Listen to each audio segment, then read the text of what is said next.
For serious? You hear me? Shit. Huh?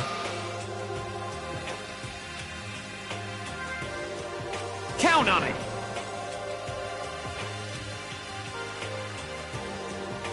What? It can't be. You! Damn you! Oh.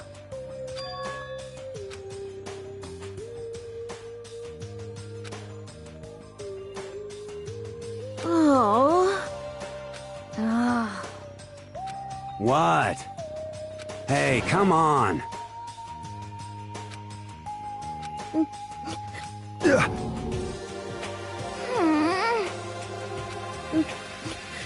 Hey, come on.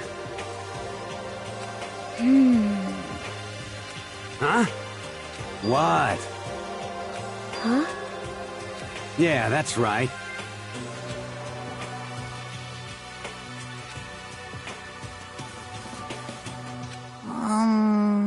Yeah. That's true. Yo. Thank you. But...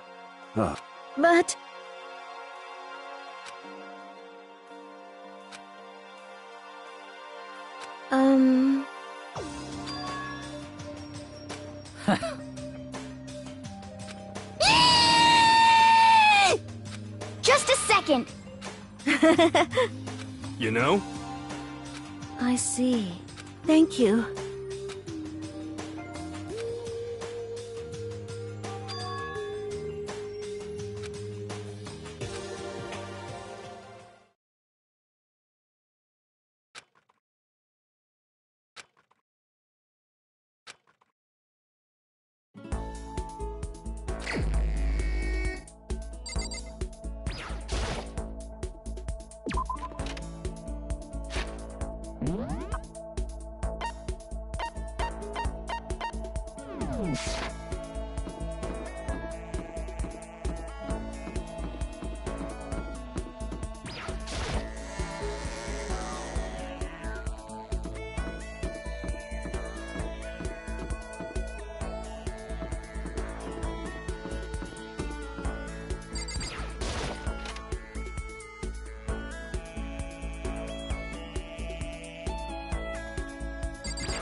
Please!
What? Whoa! Could it be...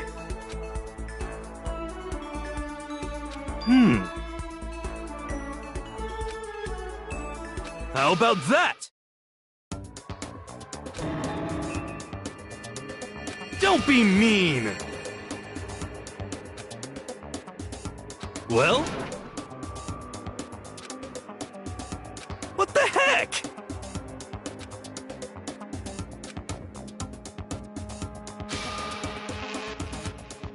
How about that?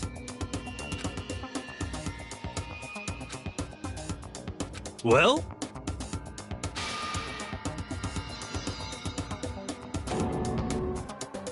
I'm right, right? You know?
How are you?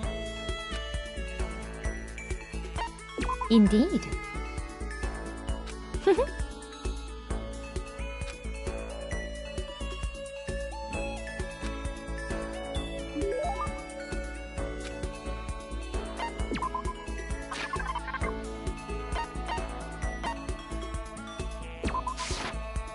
Well...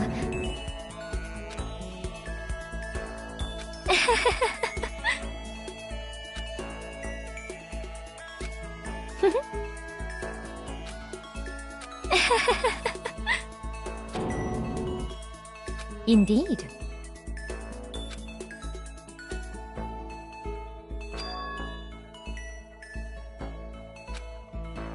Indeed. Actually...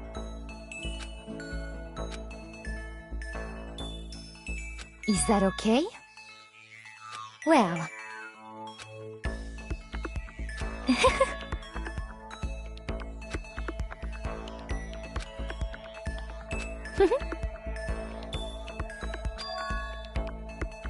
I hope you are well.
Listen to me!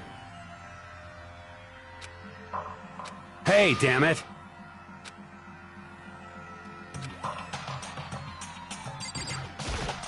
Hey, damn it! What? You're corrupt! You! Huh? You hear me? Damn you! Count on it! You wanna fight? You hear me? What? Hey. I see! Got it! Piece of shit!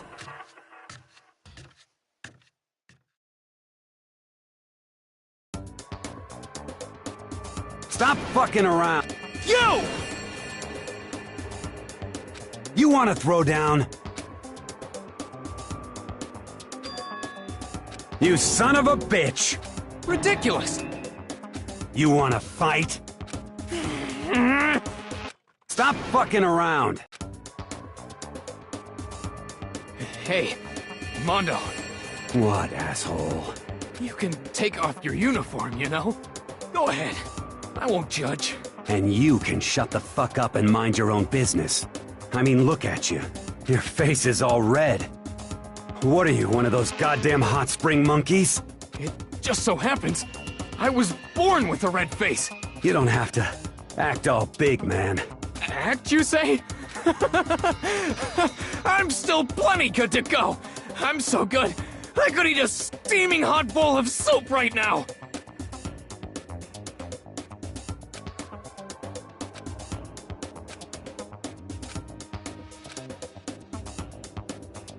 Don't you think it's about time you gave up? What about you? You can't even hardly talk. Dumbass. Say whatever you want. I'm still totally good to go. In fact, I'm starting to feel, kinda cold. That's probably not good.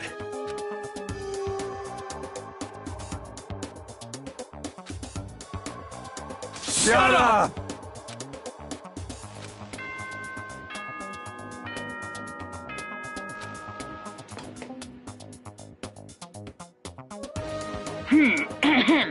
This is a school announcement. It is now 10 p.m. As such, it is officially nighttime. Soon the doors to the dining hall will be locked, and entry at that point is strictly prohibited.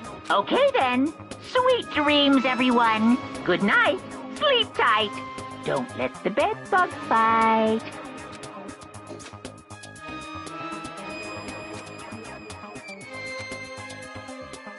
In a true competition, there's no such thing as a tie.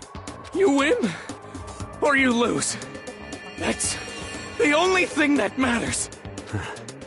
Listen to you, you son of a bitch. Then bring it on. I'll push you right up to the gates of hell.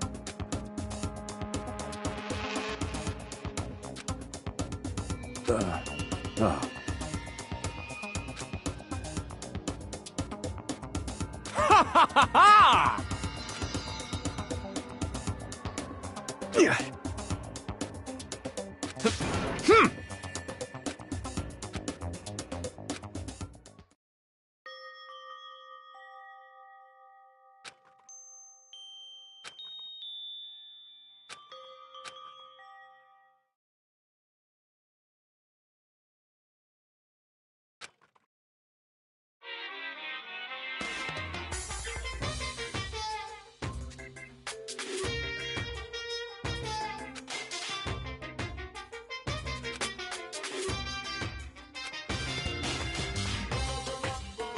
That's why I'm still alive! Because I don't know!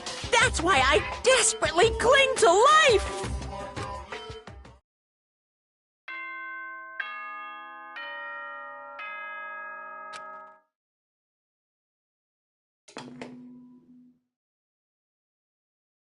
Good morning, everyone! It is now 7 a.m. and nighttime is officially over. Time to rise and shine! Get ready to greet another beautiful day!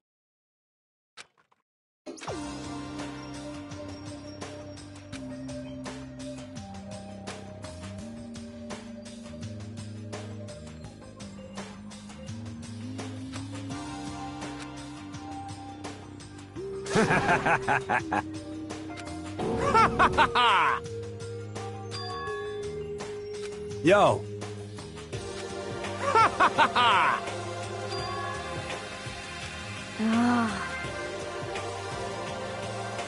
what?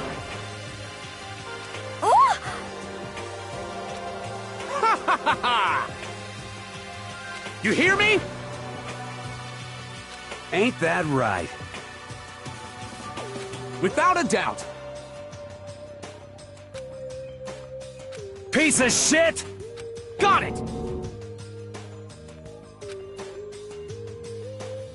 I see.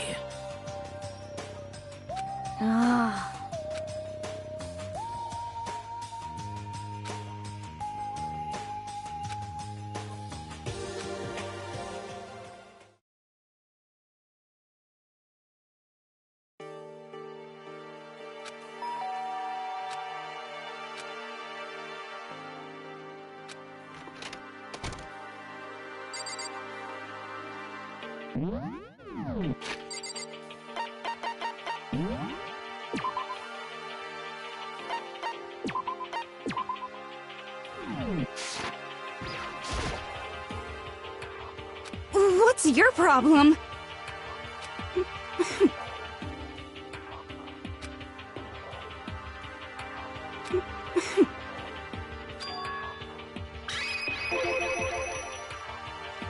Well...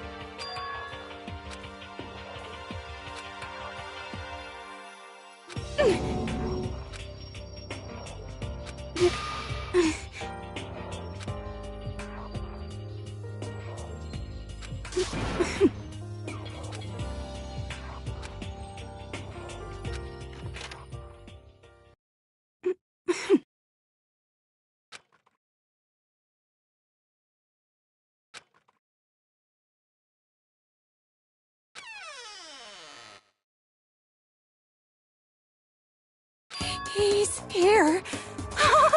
He's really here. Okay, Makoto, go talk to him. What?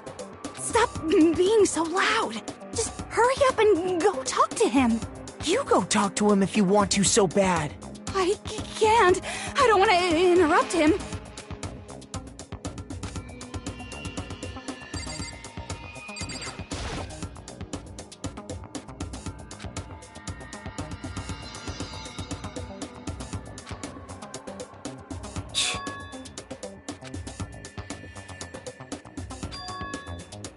Naturally.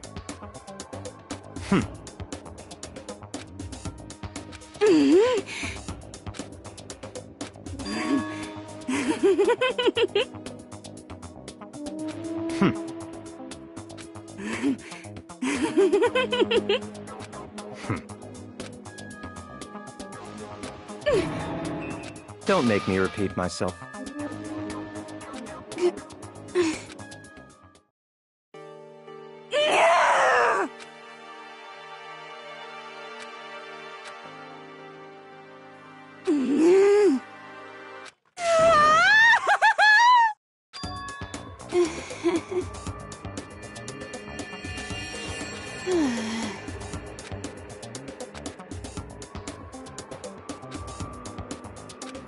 Maybe.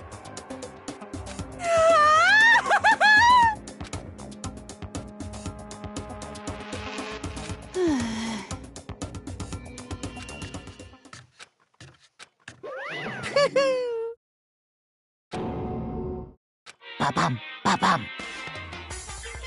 Shing!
Um...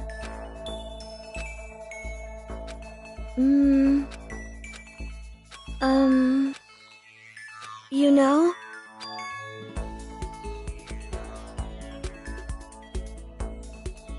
Huh?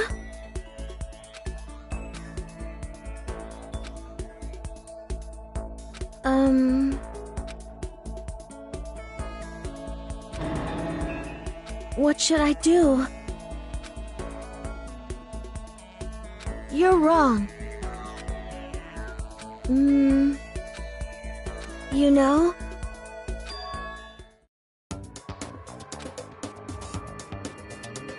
Huh? You know?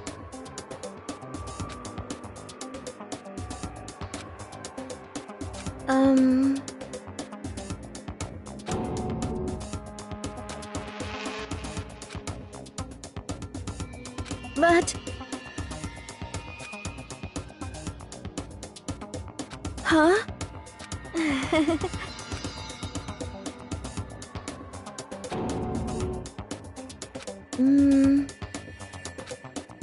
You know?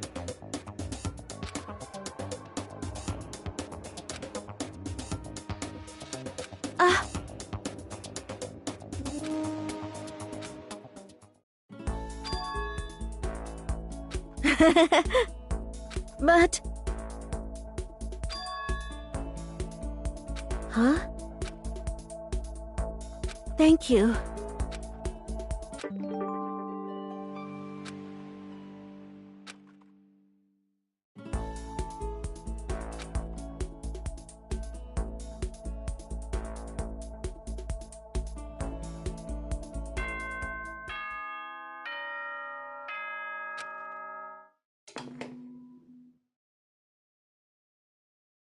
Ahem. School announcement, school announcement. Nighttime is quickly approaching, but before it arrives, all students, please gather in the gym immediately. Emergency! Emergency!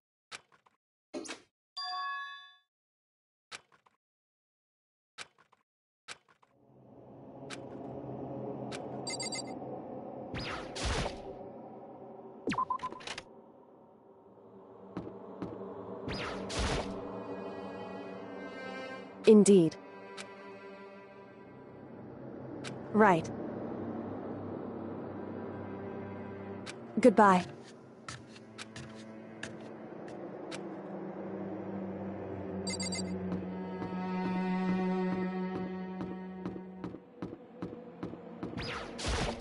Yo. Shit.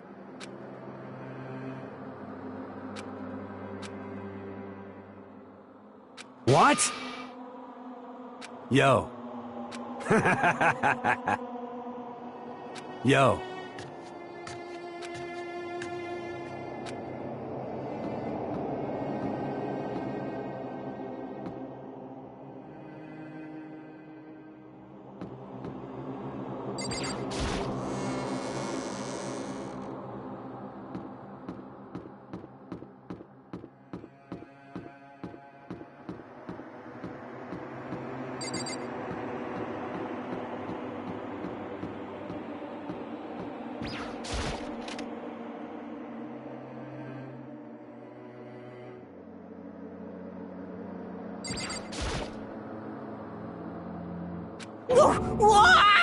Why is that?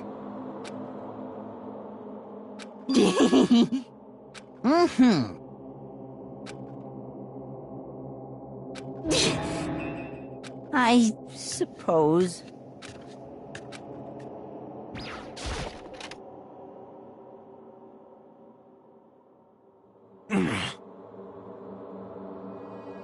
Well,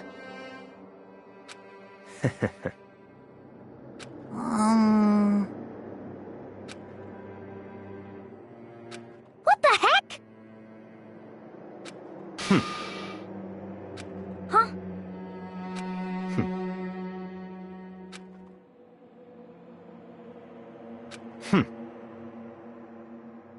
What is this?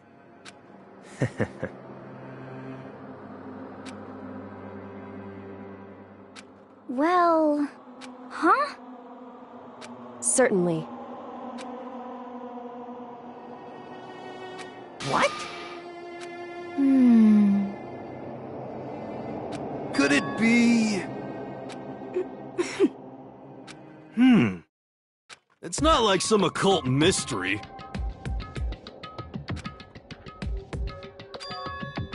Huh?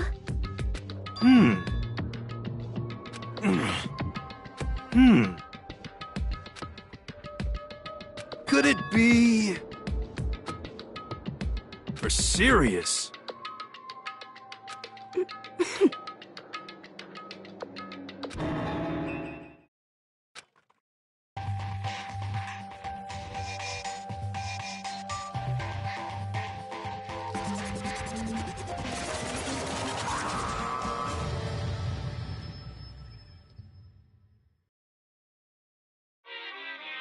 Whew.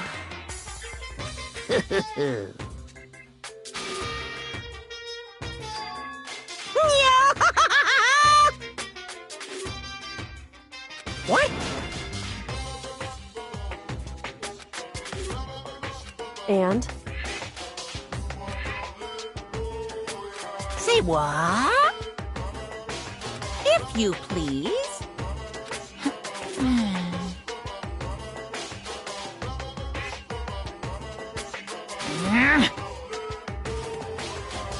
Yep.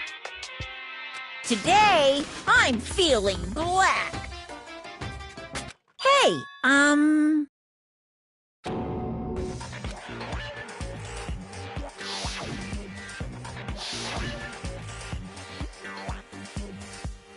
Damn it! You hear me? Got it!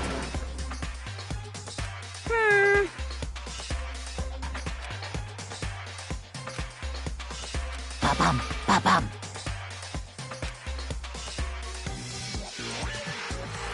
Ta-da! And those embarrassing memories and secrets are all contained in the envelopes I have right here. I'm going to hand them out now, so take a second to take a peek.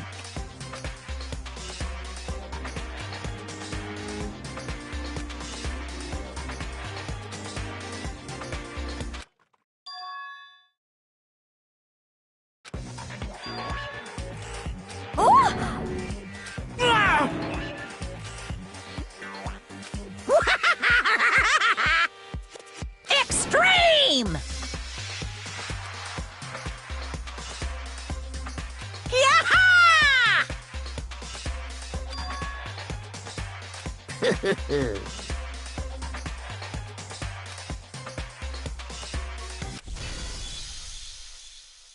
What?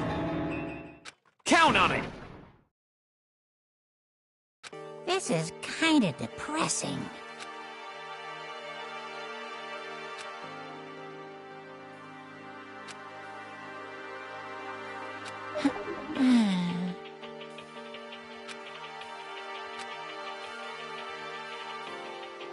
Okay.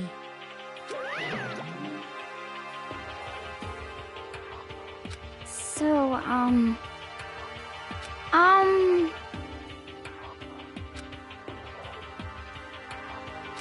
Listen to me!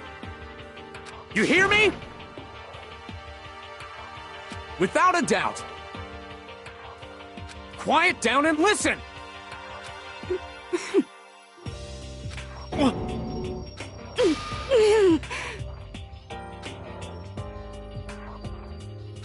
As for me, Oh?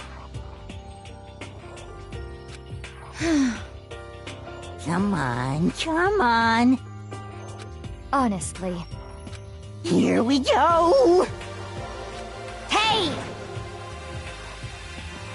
Say what?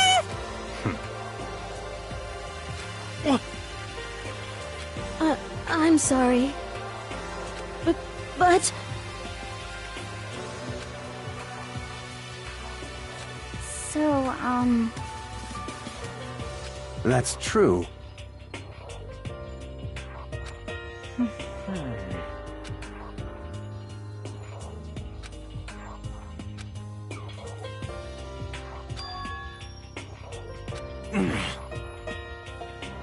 You hear me?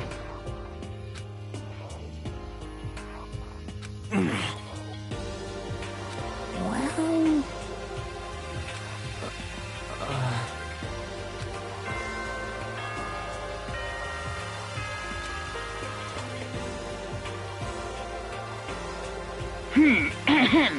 This is a school announcement. It is now 10 p.m. As such, it is officially nighttime. Soon the doors to the dining hall will be locked, and entry at that point is strictly prohibited. Okay then. Sweet dreams, everyone. Good night. Sleep tight. Don't let the bed bugs bite.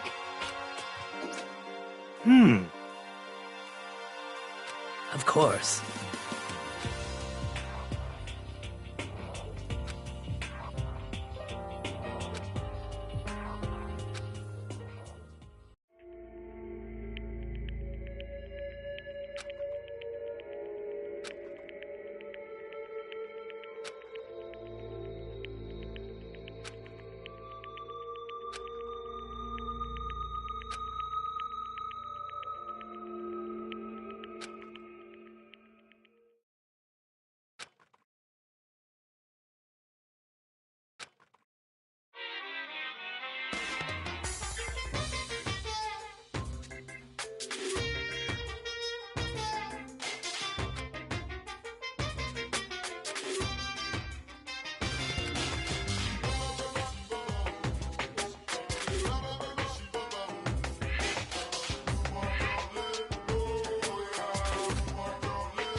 Well, I'm not totally sure myself. Maybe you should try reading between the lines.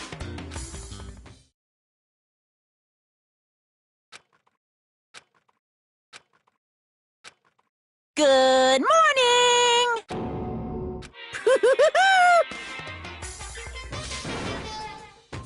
Yep.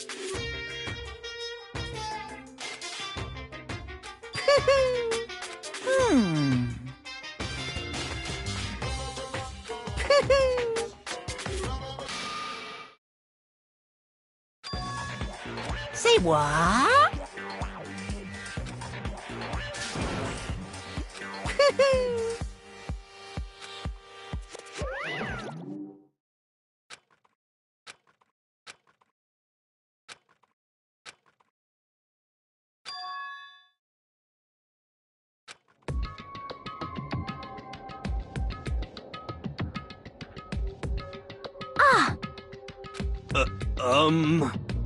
Hey.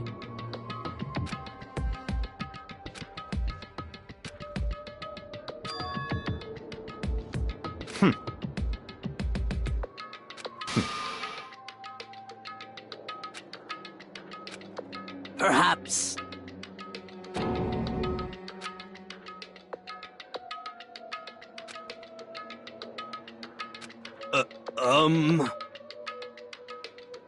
Huh?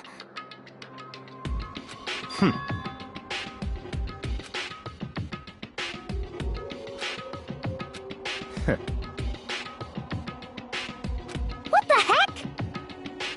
Naturally.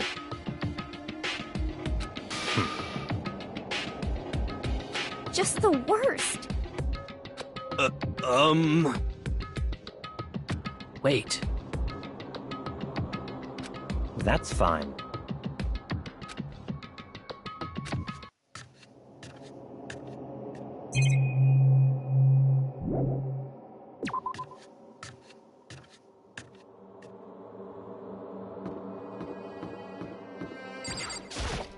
So,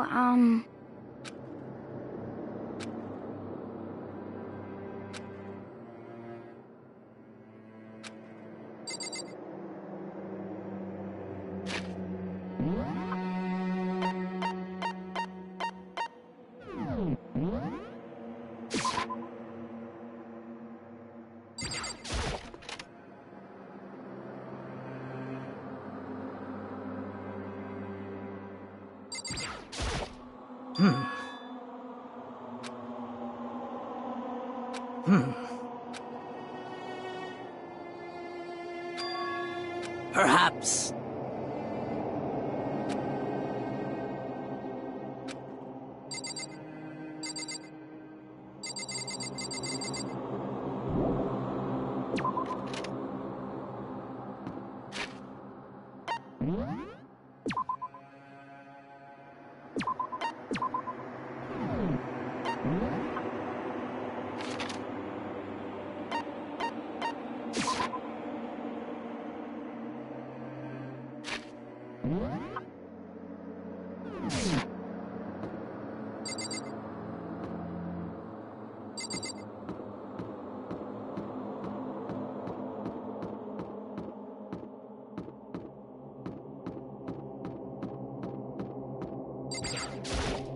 Yo!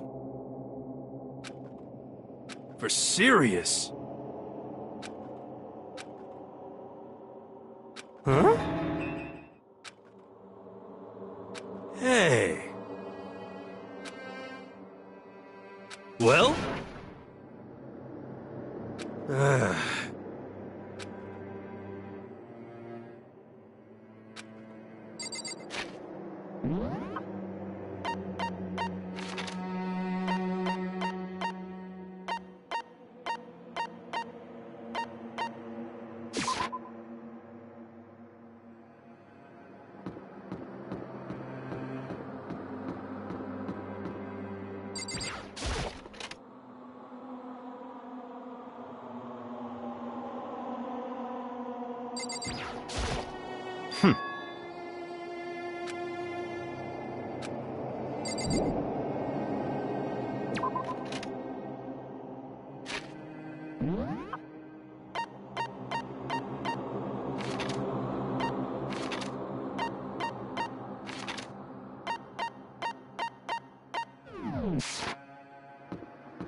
For this investigation, I have unlocked the doors. Please look around to your heart's content. It's all clear now. I see.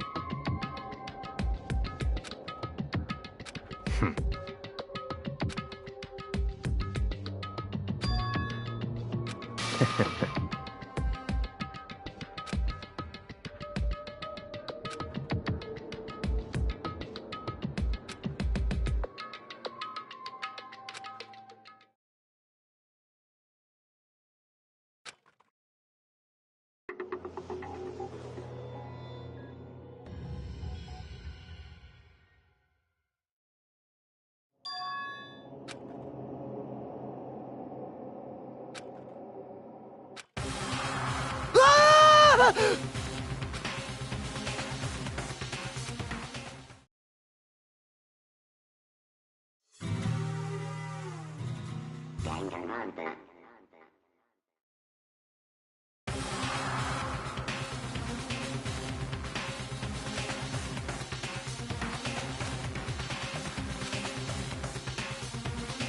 Very strange.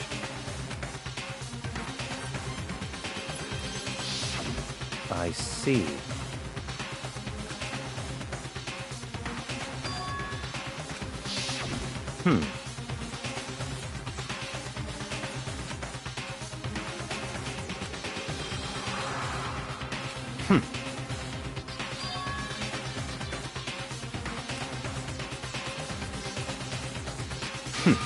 Interesting.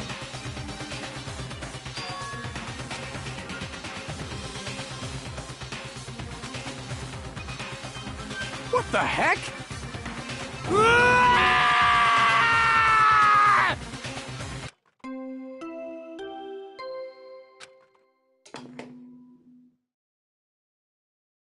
A body has been discovered! After a certain amount of time, which you may use however you like, The class trial will begin.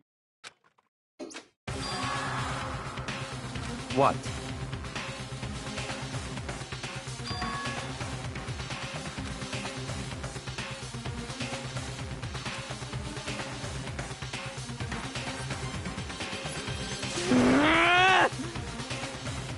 Naturally.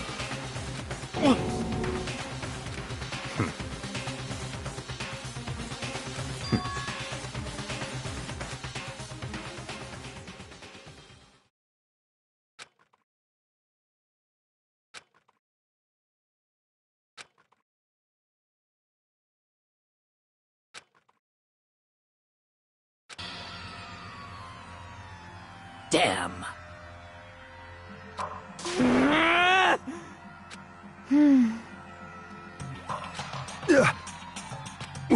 What the? What?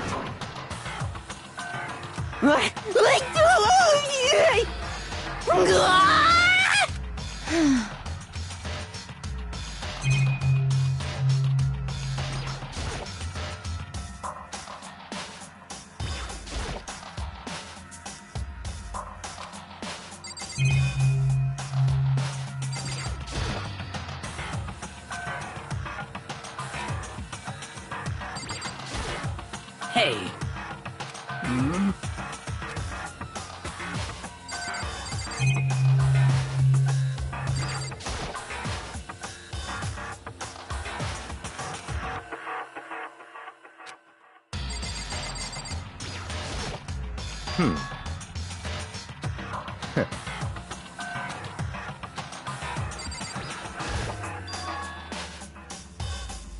So...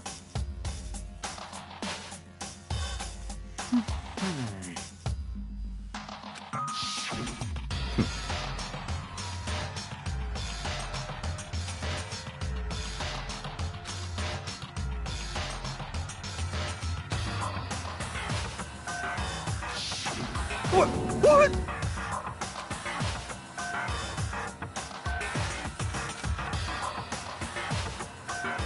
What is this?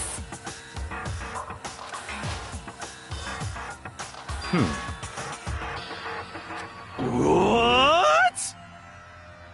No way! Well. Oh,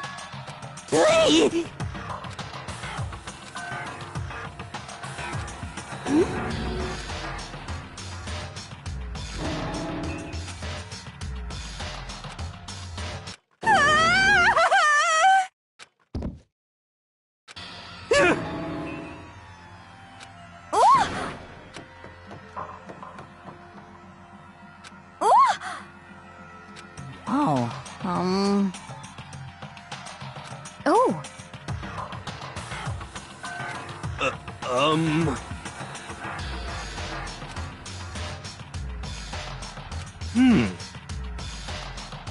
just a second.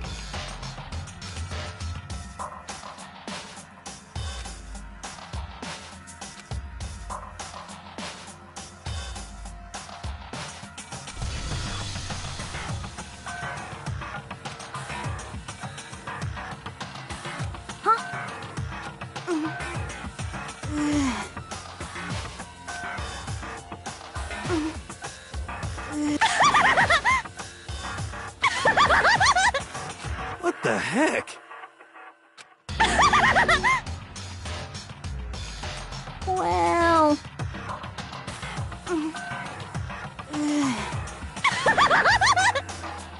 I see!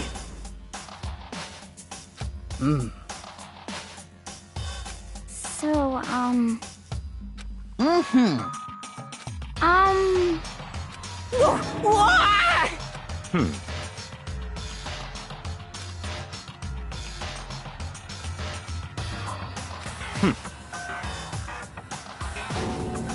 Don't make me repeat myself.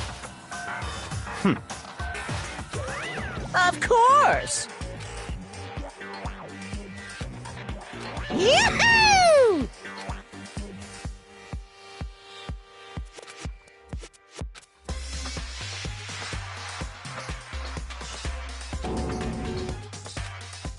Hmm?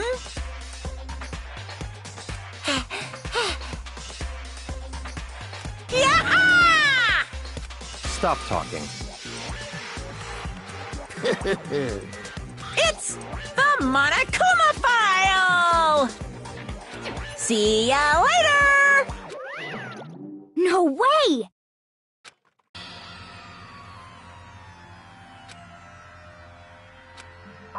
Why? Oh, no! Help me! Hey! Such ignorance. Naturally. What? Such ignorance. Damn you! Piece of shit! Calm down. Because...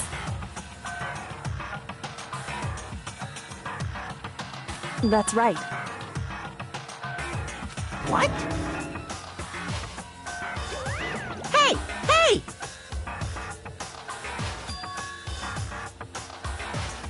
Huh? Actually...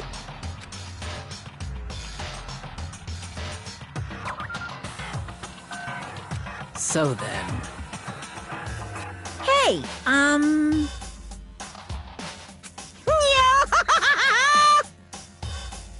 punishment is waiting for you.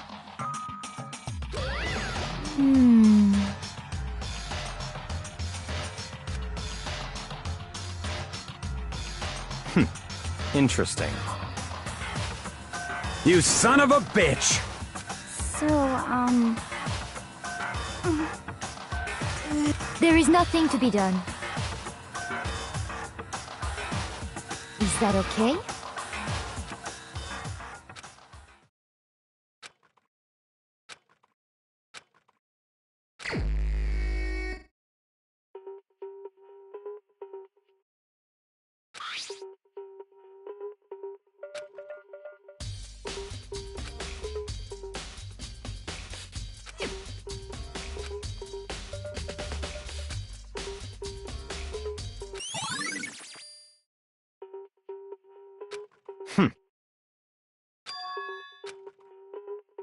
Naturally.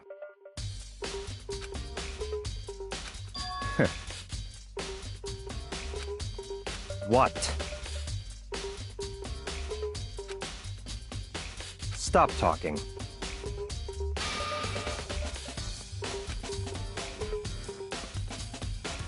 Let's go. Ch.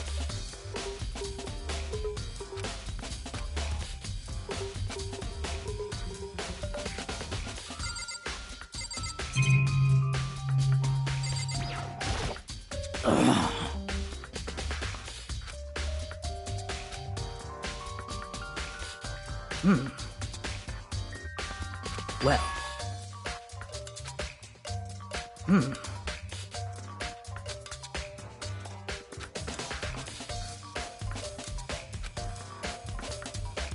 Perhaps...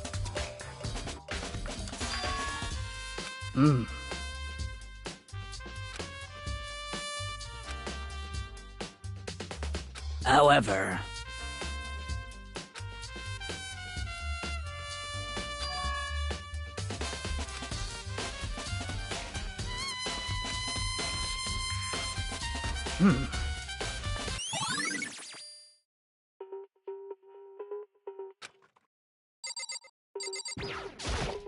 Yeah.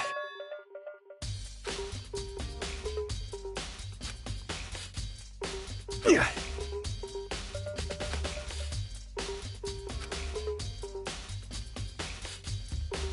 Yeah.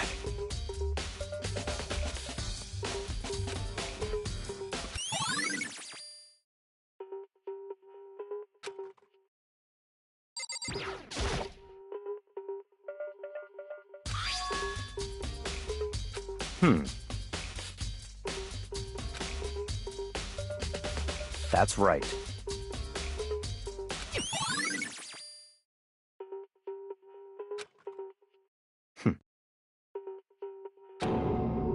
What?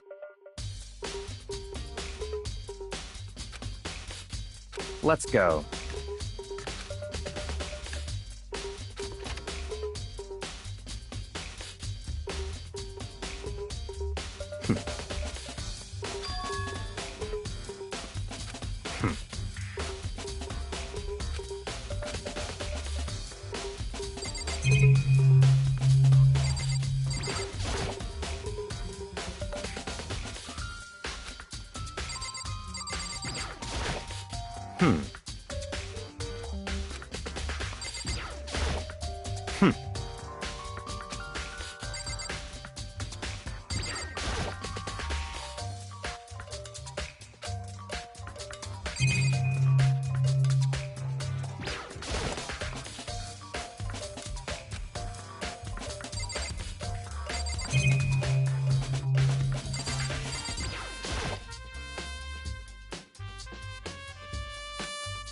What?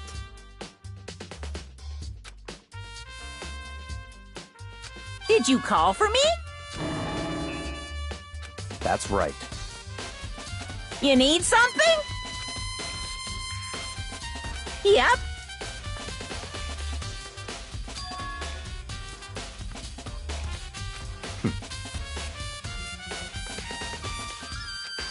Unbelievable.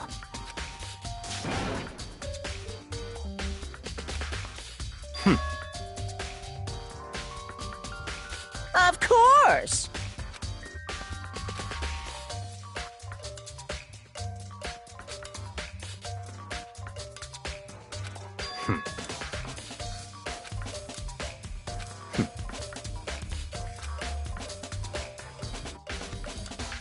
So, in other words,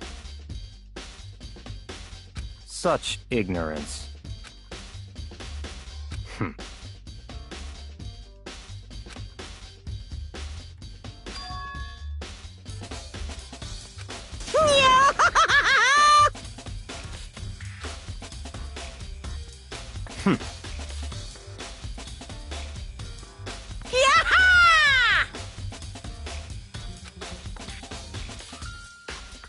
Yep.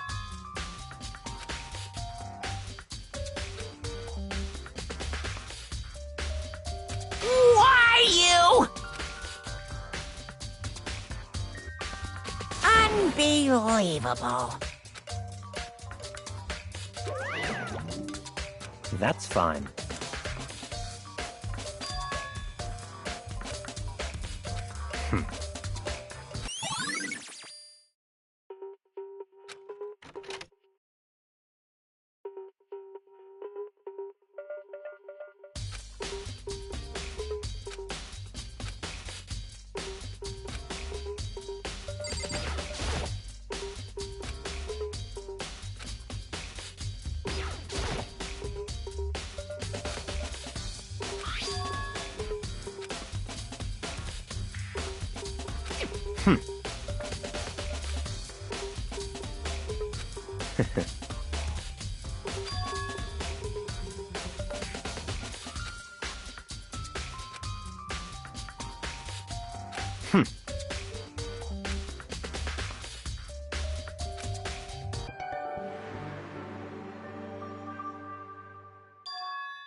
What?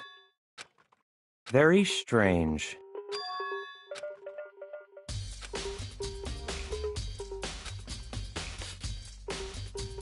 I see.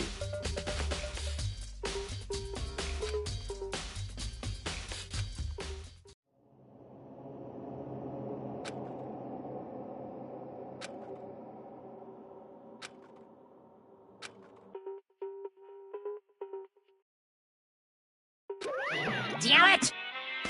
You're making me angry!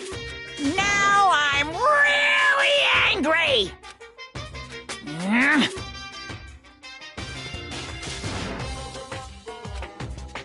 That's impossible!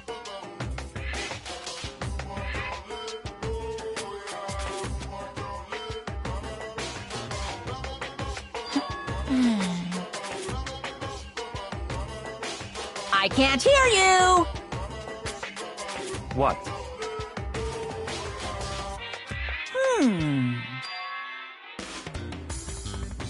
Wah-wah?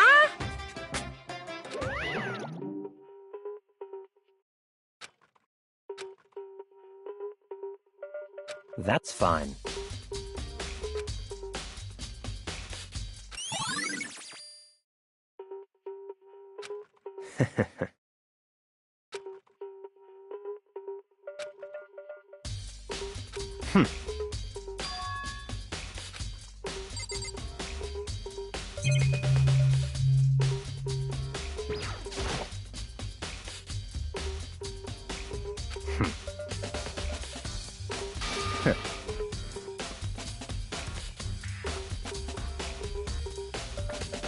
Don't make me repeat myself.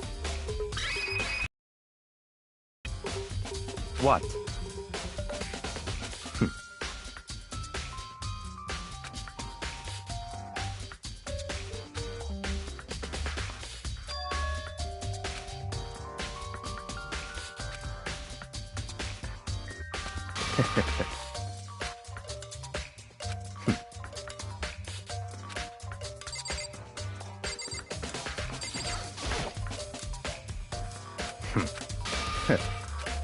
Don't make me repeat.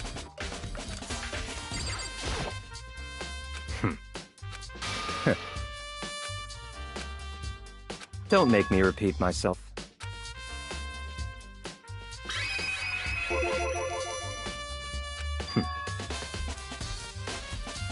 It's all clear now.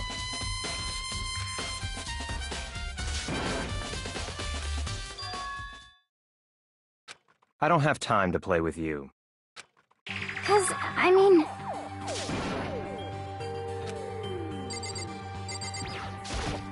Please! 'Cause, I mean... Well...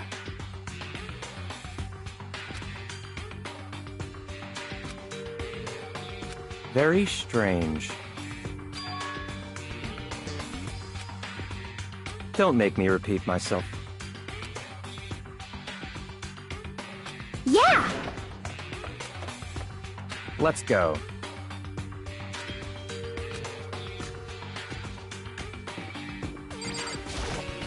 Such ignorance.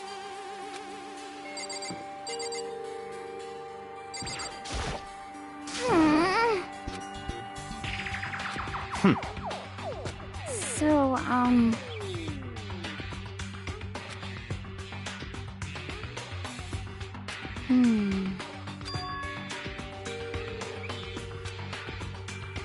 That's fine.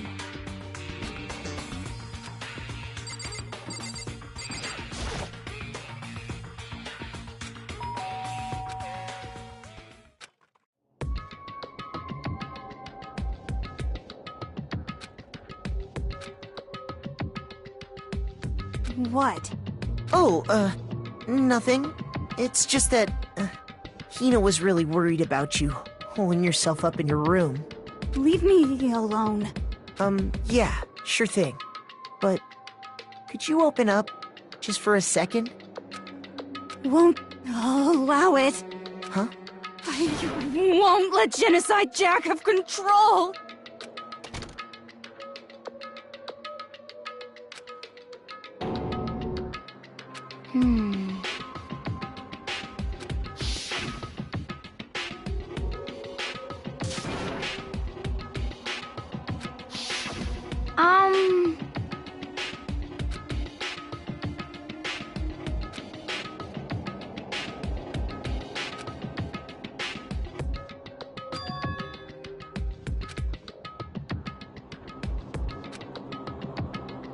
But...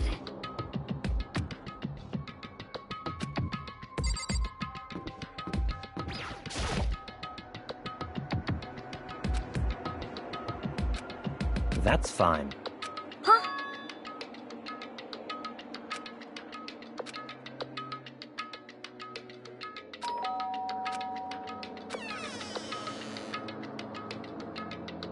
What do you want? It's Byakuya.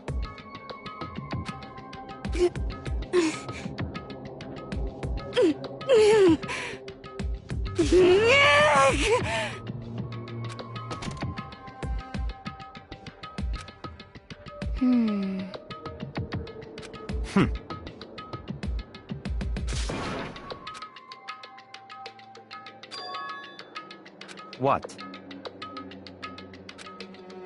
Stop talking. Let's go.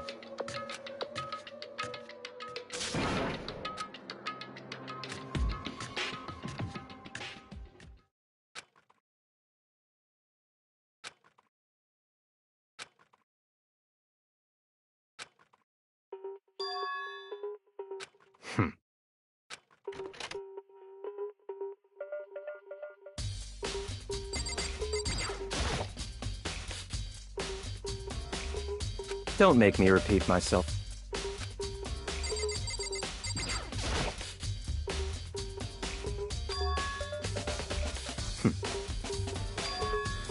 Let's go.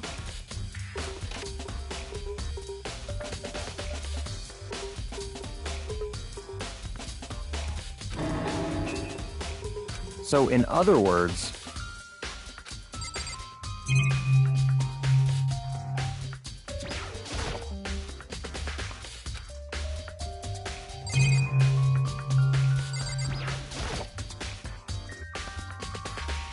that's enough.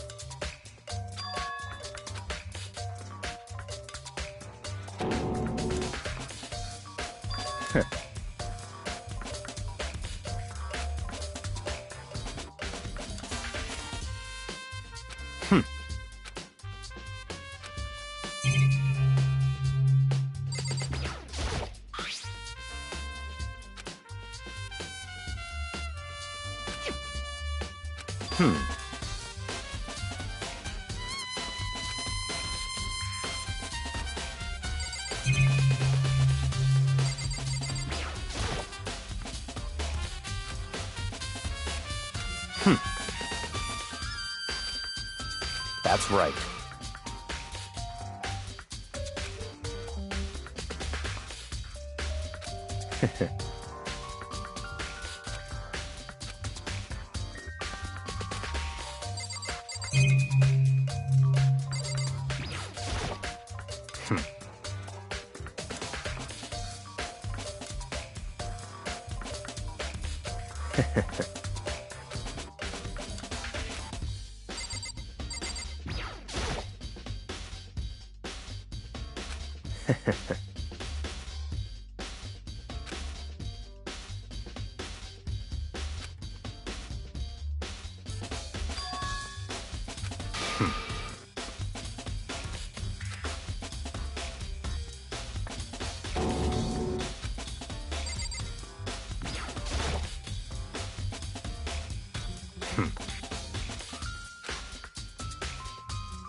What?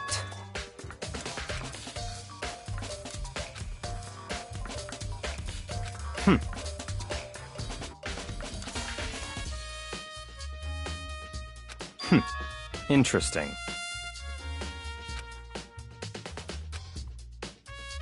Such ignorance.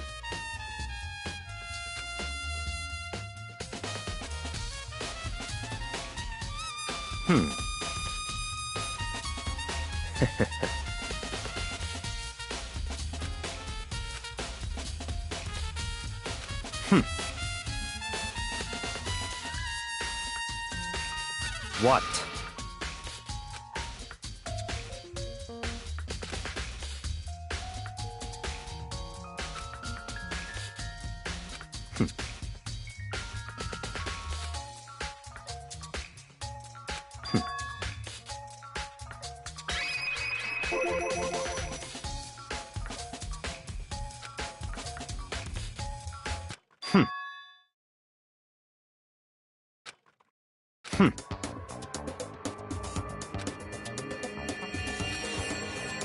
So, in other words...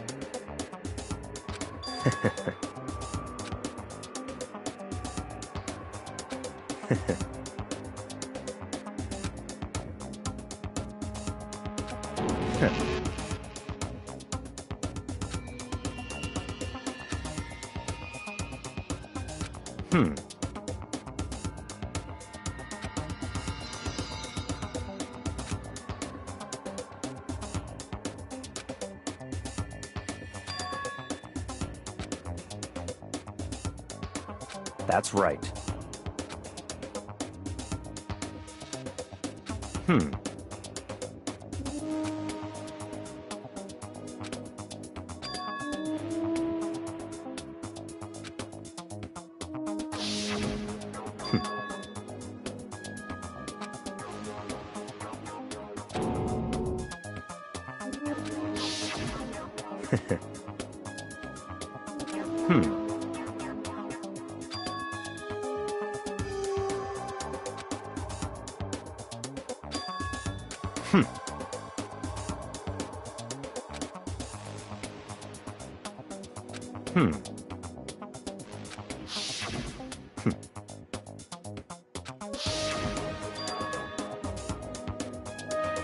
That's right.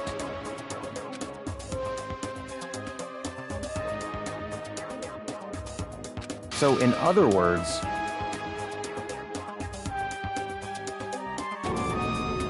In other words...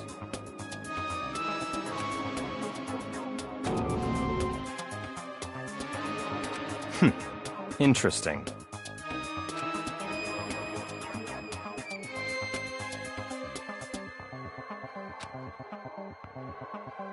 Such ignorance.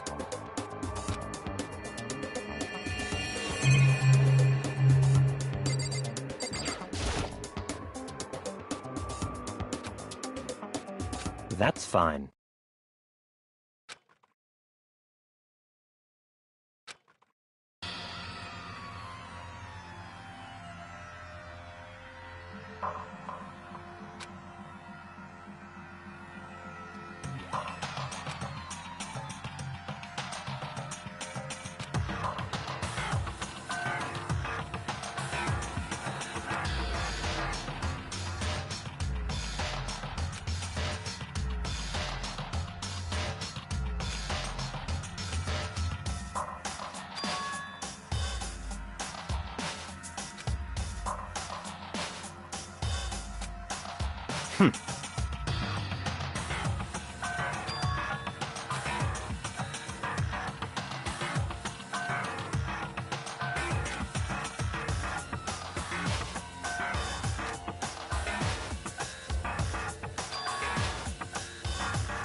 So, in other words...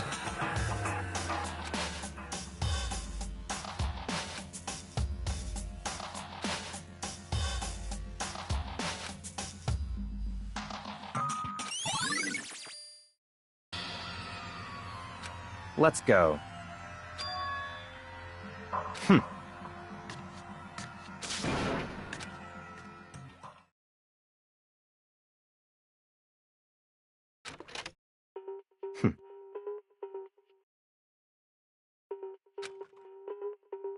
I don't have time to play with you.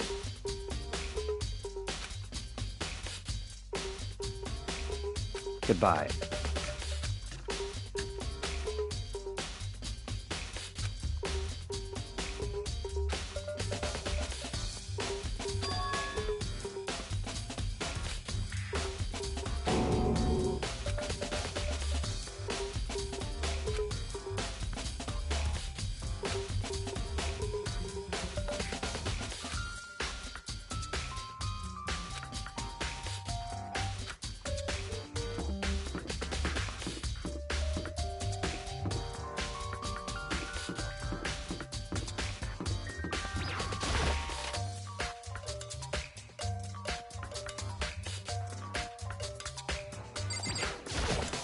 Da-da-da-da! I feel as if... That's it! I'm sure of it!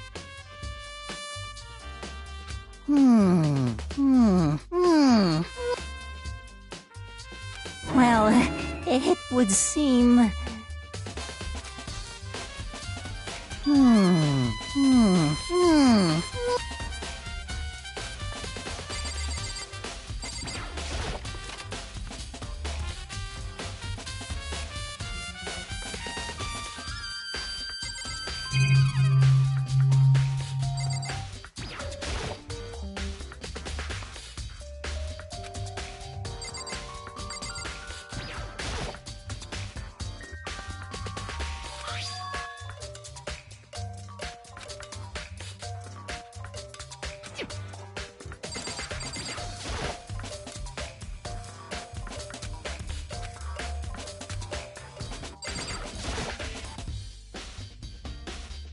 Indeed.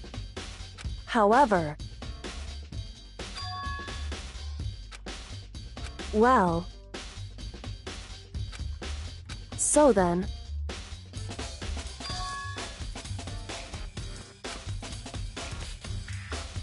Goodbye.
Damn.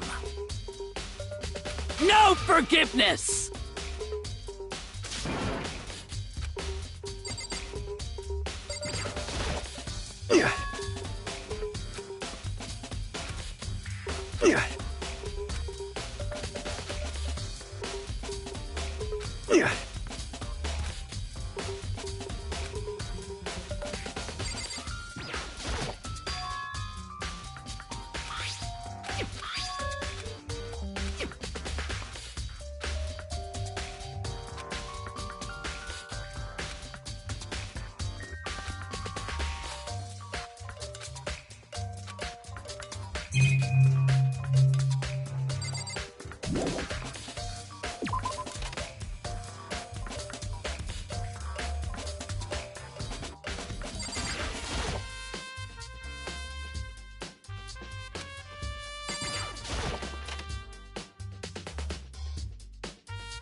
I feel. That's it. Well,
Of course.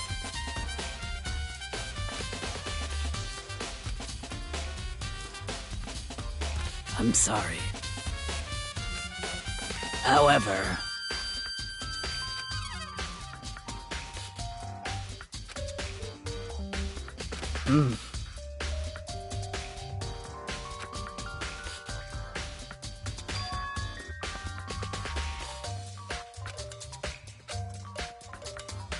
Of course.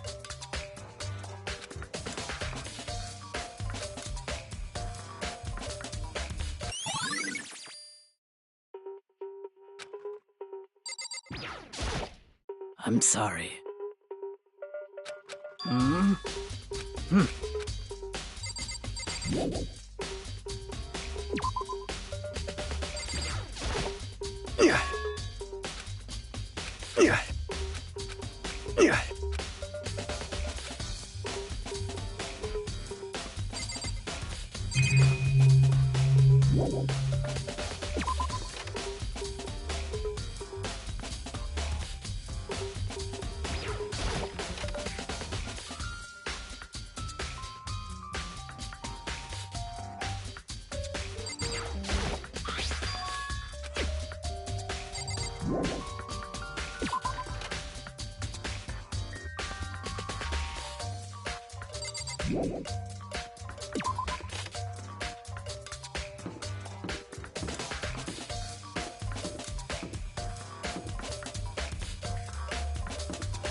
How unfortunate.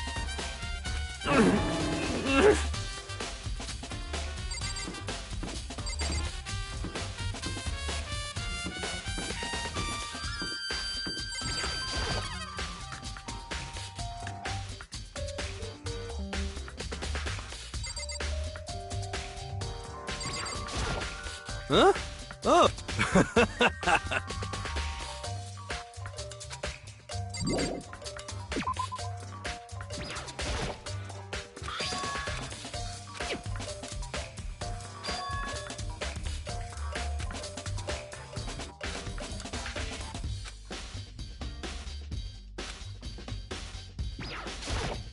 Huh?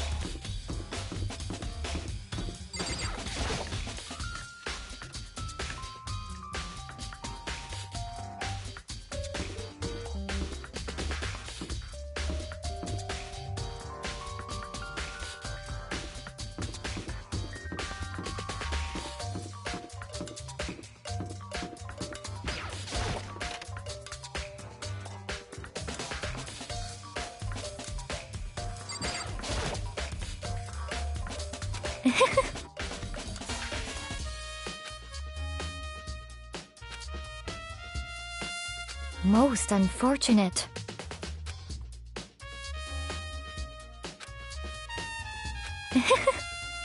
Actually... Indeed. What are you doing out this late? Oh, I was just... Are you planning to go exercise, perhaps? What? How did you know? Because I can see a blue track jacket sticking out of that duffel bag you're carrying. Oh, you're right. Thanks. Well, I'd better get going. I'm kind of in a hurry.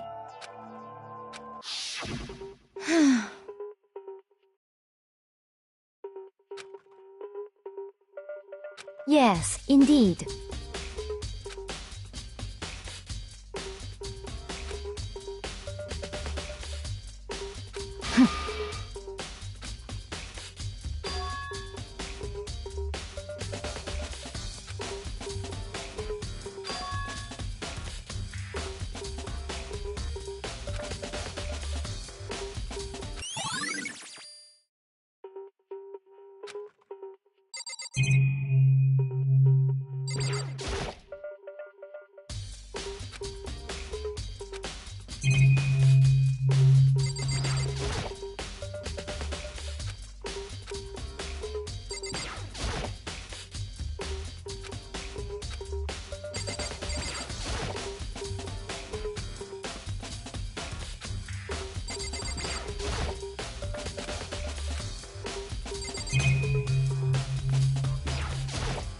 Actually, indeed.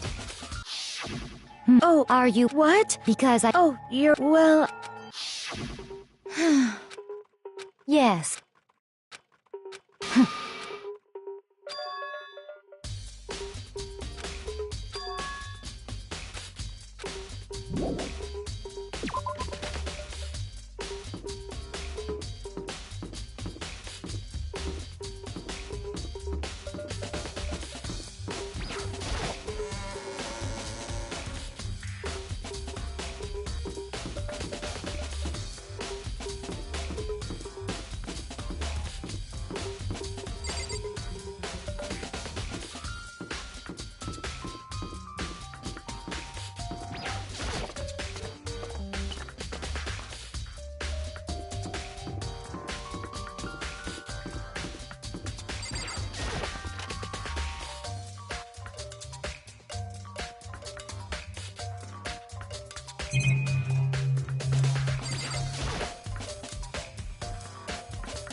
I'm sorry.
Yeah!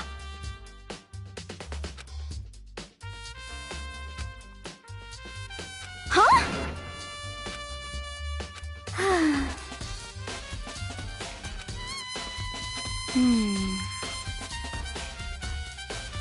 Aw. Well...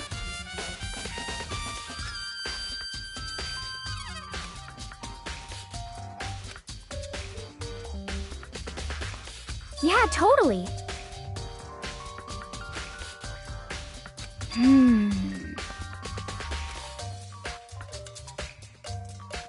Ah!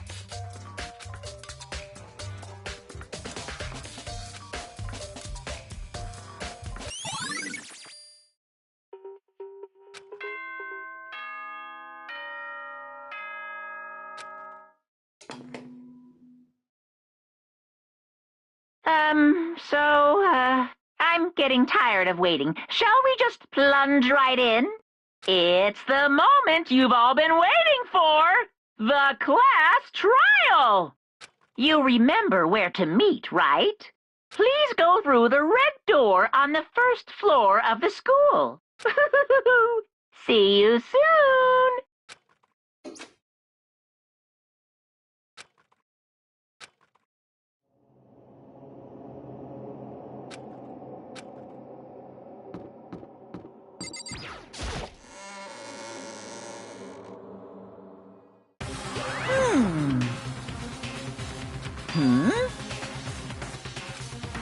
Yo. Huh? Come on! What are you gonna do?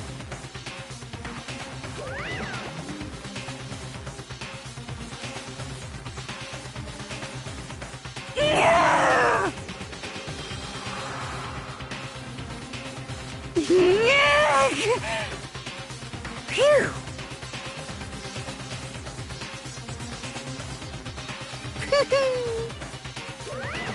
Let's go.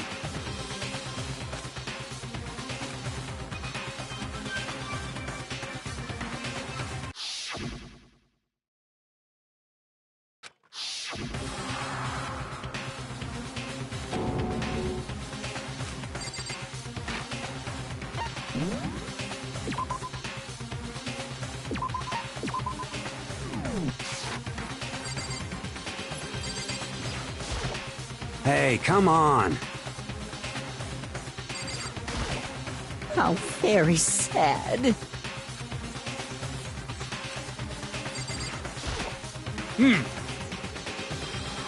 Count on it! Well then.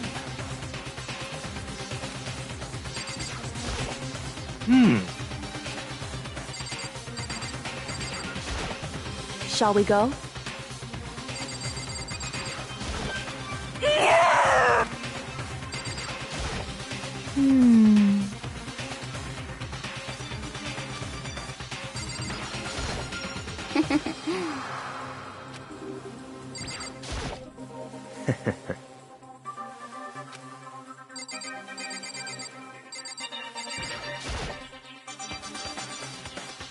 It's true.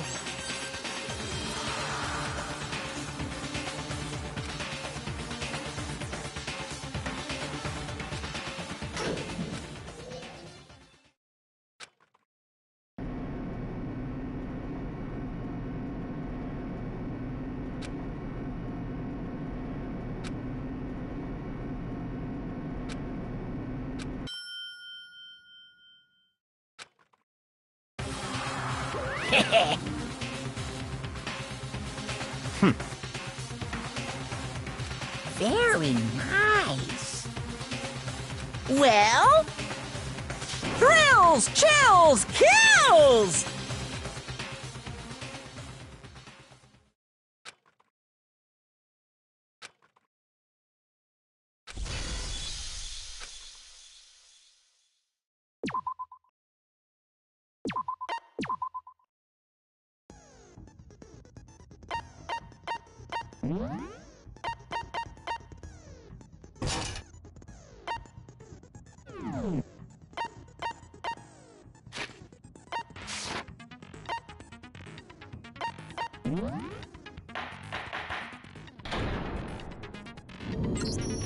Let's begin with a basic explanation of the class trial. So, your votes will determine the results. If you can figure out who done it, then only they will receive punishment. But if you pick the wrong one, then I'll punish everyone besides the blackened, and the one that deceived everyone else will graduate. Okay, then. So, first off, let's talk about the murder weapon!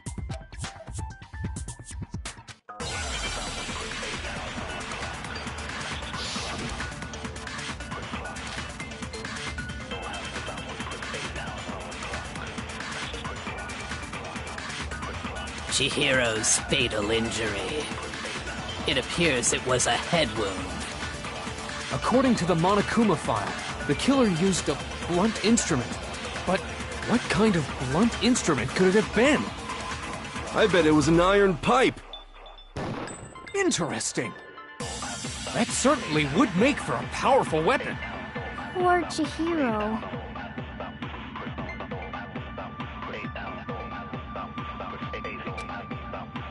Chihiro's fatal injury. It appears it was a head wound. According to the Monokuma file, the killer used a blunt instrument. But what kind of blunt instrument could it have been? I bet it was an iron pipe. No, that's wrong.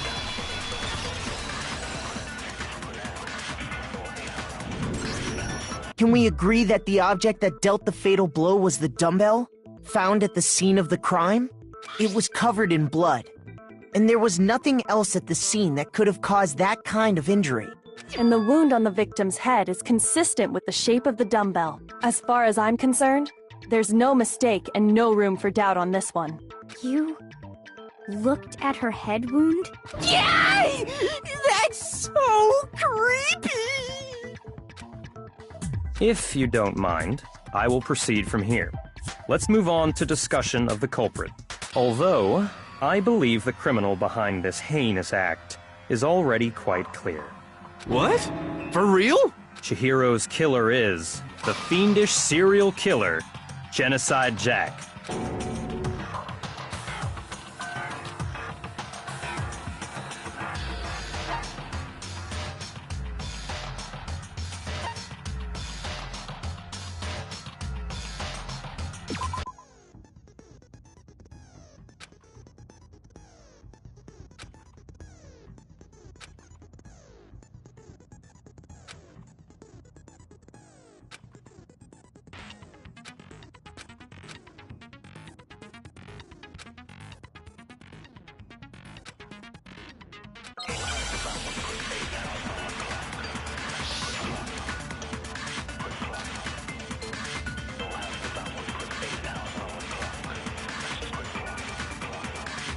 The culprit is Genocide Jack. I'm sure of it. Case closed, as far as I'm concerned. But that's impossible! Why? What makes it impossible? Well, I mean, come on! There's just no proof for it. No, that's wrong!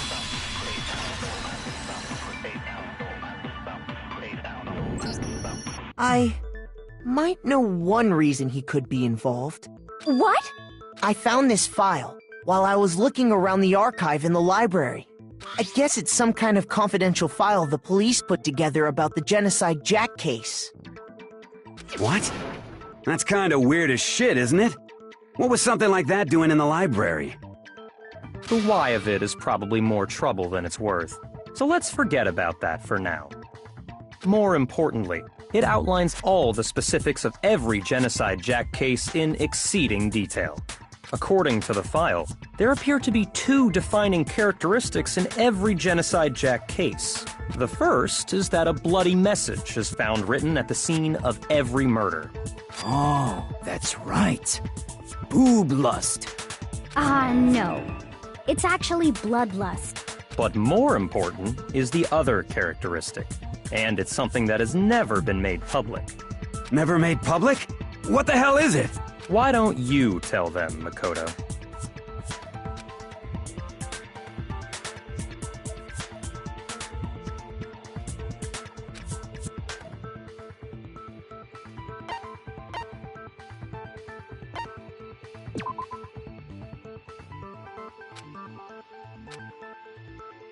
Shoot!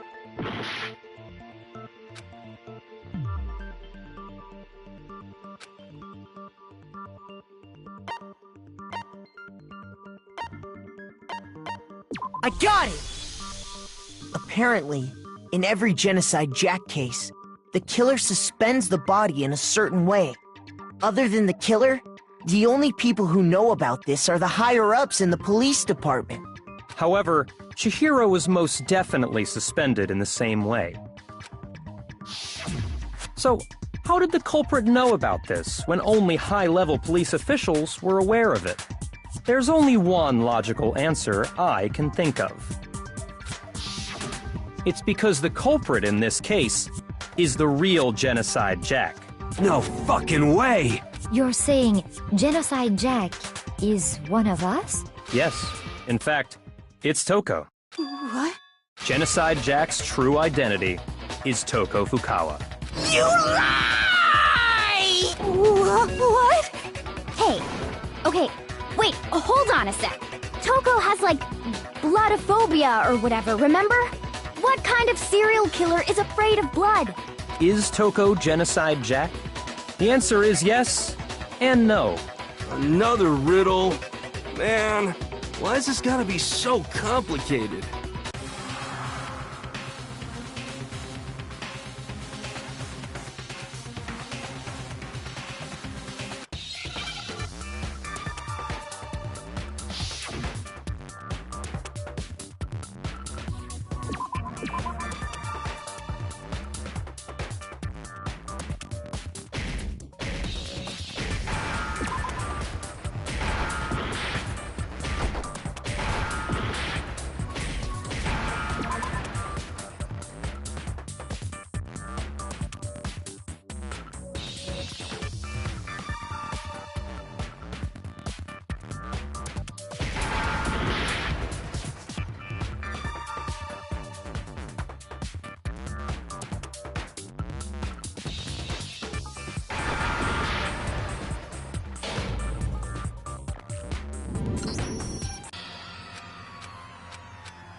Is this...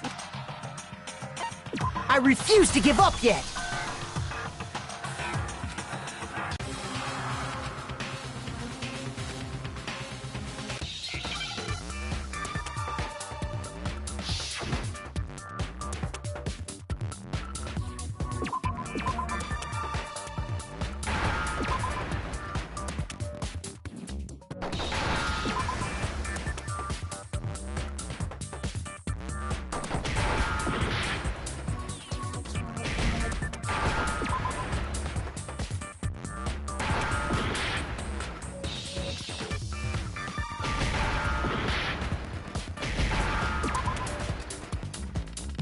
Now I understand!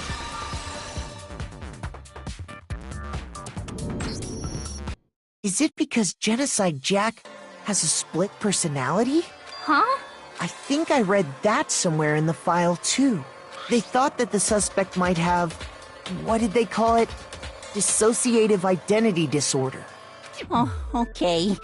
But still, to go and say that about Miss Fukawa is... Perfectly acceptable. Toko's strange behavior after seeing the body is proof enough that she has a split personality.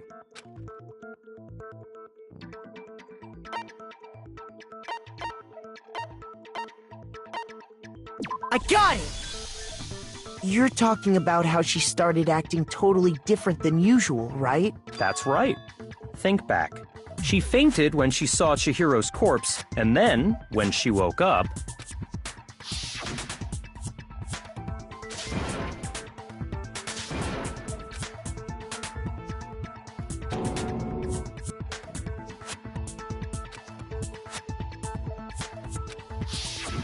She was acting funny, that's for sure.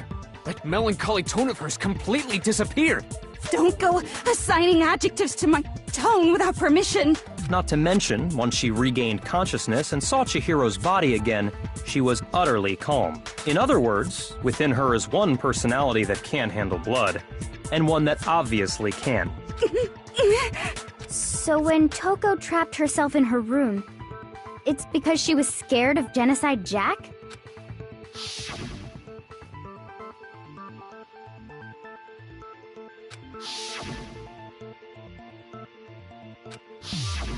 The reason she locked herself in her room wasn't to keep other people from getting in. It was to keep her other personality from getting out. What? Toko was afraid. Afraid of the murderous fiend inside of her. Of killing even more people. How? Yeah. How can you know all this? I do believe you misunderstood her. What she's trying to say isn't, how can you know all this? No.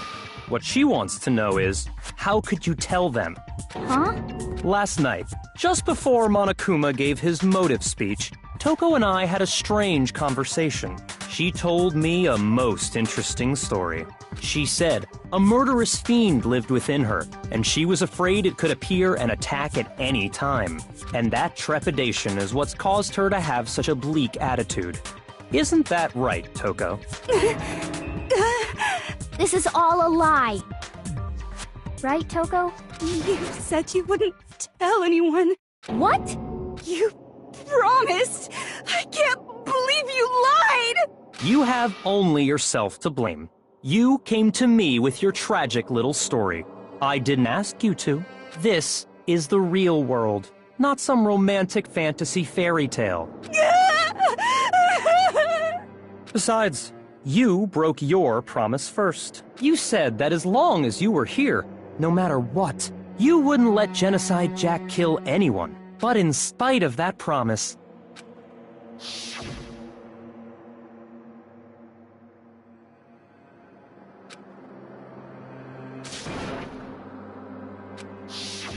You said if I kept my promise, you would go out with me.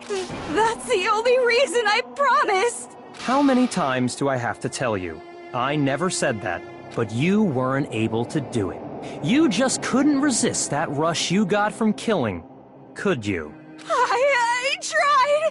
I swear I tried to control it, But your efforts were useless.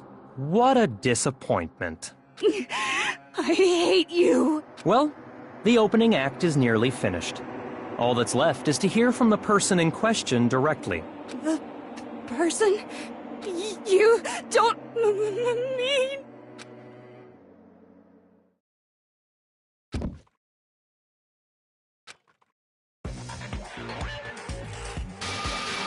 Well, hello there! Is it me you were hoping to see? Yes! What the heck? So you figured it out, huh? Well, whatever. What are you gonna do? I'm the ultimate murderous fiend, Genocide Jack! Or better yet, let's go with Genocide Jill! What the fuck is this? Toko, what happened to you? Not Toko. That's a loser name. And what happened is a textbook split personality. So what if one of them happens to be a serial killer, you should turn a blind eye to one's faults. She's so intense. Like they say, sound in murderous mind, sound in murderous body. This one is so different from the one we've come to know. Yes, well, the world is composed of a front and a back, you know. Just like how every inning has a top and a bottom, or how in the depths of every truth lives a little lie. Behind every dark and gloomy soul lives another that shines as bright as the sun!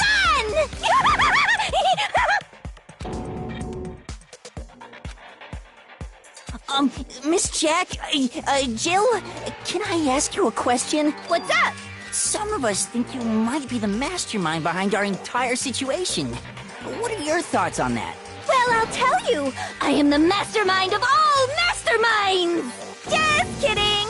Then it's not true? Of course it's not true! How dare you try to link me to that creepazoid? And another thing, the police and government and society in the outside world are totally powerless! I mean, they just let this idiotic, bloodthirsty maniac go buck wild all over town! Sure, I'm a bloodthirsty maniac, but life is pain, right? To live is to hurt other people. It's a necessary evil if you want to survive. The act of living itself causes pain for everyone. Just kidding again! This should be enough to convince you. This murderous fiend is responsible for Chihiro's death. There's clearly a motive, so there should be no doubt. A motive? Remember what Monokuma told us? If someone didn't murder and graduate within 24 hours, an embarrassing memory or secret would be revealed. Well, let's assume that Toko's secret was about Genocide Jack. If a secret like that came to light, Toko's life would have undoubtedly been forever ruined. So she had a very clear motive to never have that side of herself exposed. Interesting. Very, very, very interesting. But sorry, as much as I hate to admit it, I'm not the culprit. Huh? But I cannot imagine anyone other than you could murder someone in such a bizarre fashion. Maybe so, but nevertheless, it's the truth. Do you really expect any of us to believe you? Yeah. I could never believe a word you say, you monster!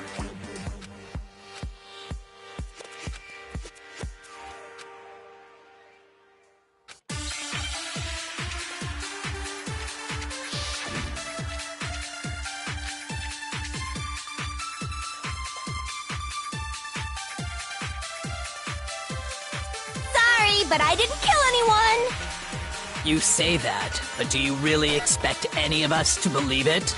Perhaps if you had an alibi, that would change things. Oh, an alibi, huh? Now we're talking! When you compare your past murders to this incident, the modus operandi matches completely.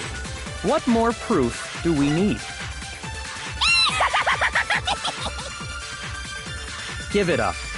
You killed her.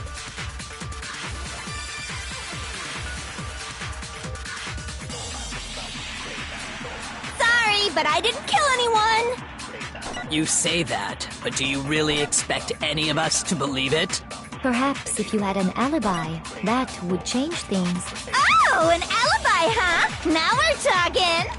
When you compare your past murders to this incident, the modus operandi matches... No, that's wrong!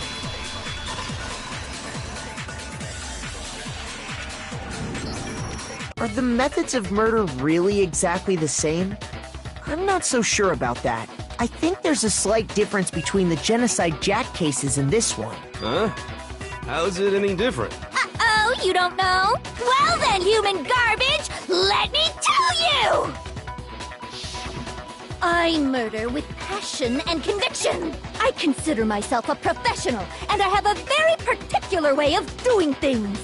Imagine you go to a fancy Italian restaurant. They're very picky about the noodles, the sauce, everything. But what happened to Chihiro?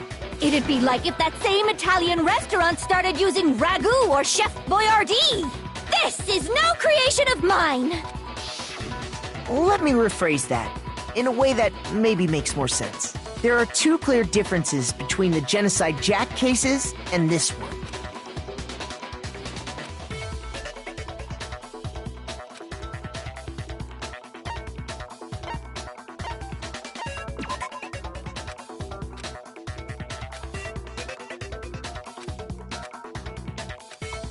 Shoot!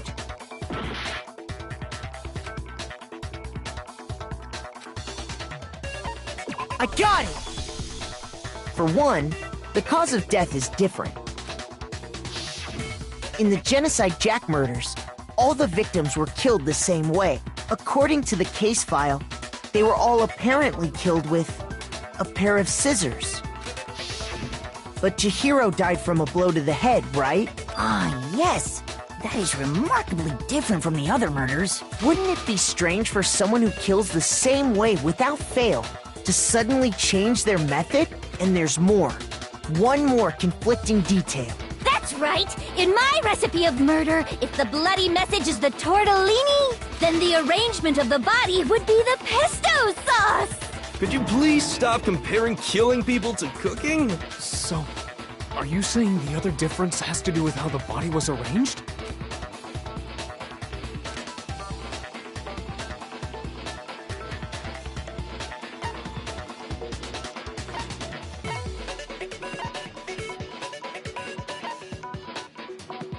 I got it! Do you remember what the killer used to suspend her?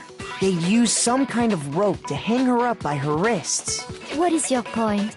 Well, in all the previous Genocide Jack cases, something else was used to suspend them. Specifically, pairs of razor-sharp scissors. And guess what? I used my own specially designed scissors for the murders and the arrangement! Like I said, I'm a professional, so naturally I'm very picky about the tools I use. And you know what else? Big Mac said there's two differences, but he's wrong. Big Mac?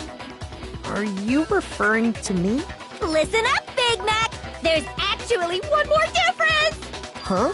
My word, you really didn't notice? Take a look at who the victims were in each Genocide Jack case. There's a pattern there, just waiting to be discovered. A pattern?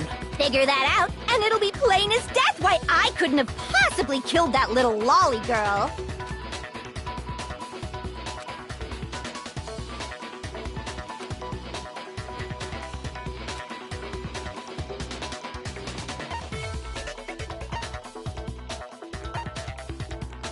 I got it! Is it because Chihiro was a girl? Bingo! Bullseye! Right on the money! What are you talking about? In all the Genocide Jack cases, all the victims had something in common.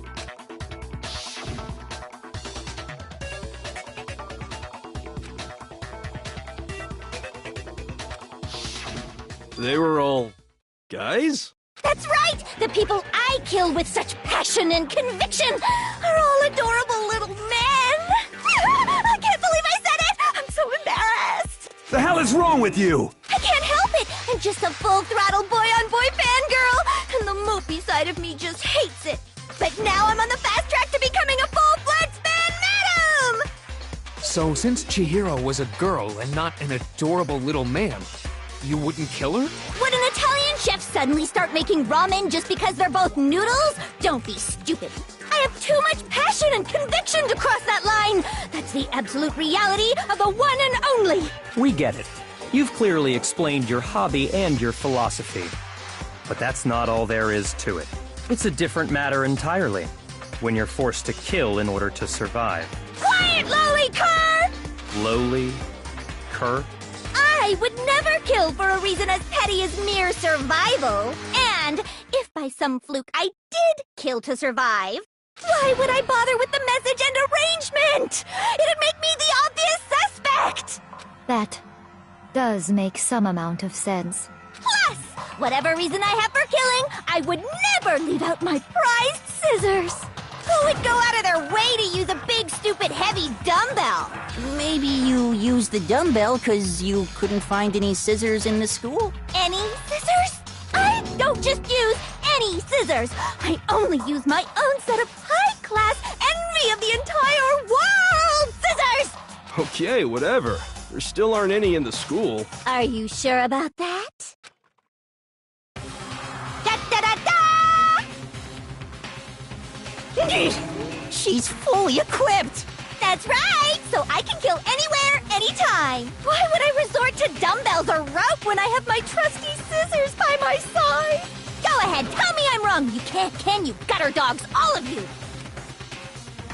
Not to mention, I have no clue how to tie a good knot. So rope's totally out of the question anyway! I have no idea what's going on anymore! Could such a heinous villain really be innocent? But the body really was suspended, right? And nobody but the police knew about that. Yeah. That's why we figured it had to be the real deal and not some copycat killer or whatever.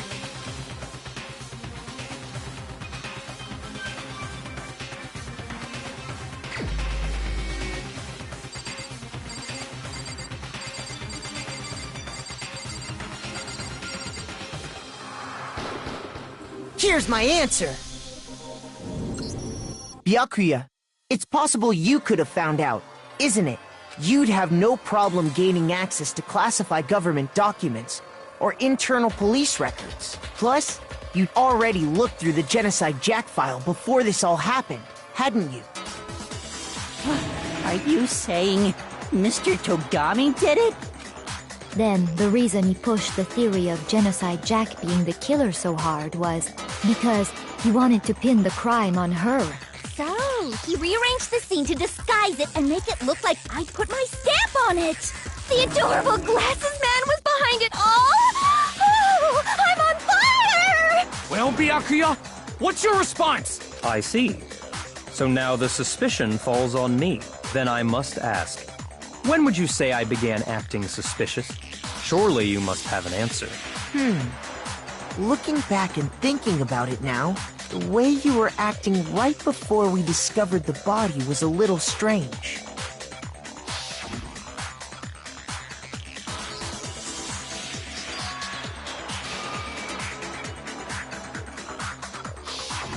You wanted to go to the girls' locker room right away, right?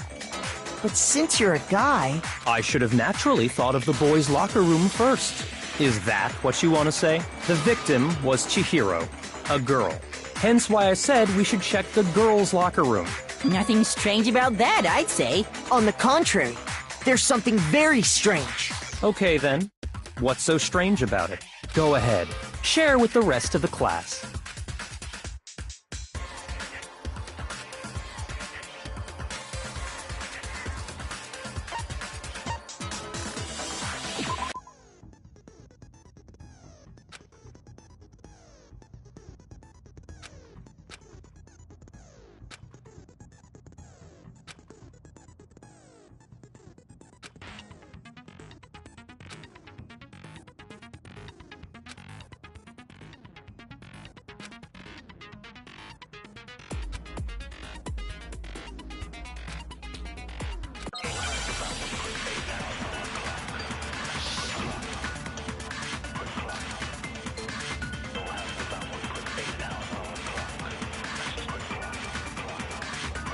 So, you said Byakuya was acting kind of weird before we found the body.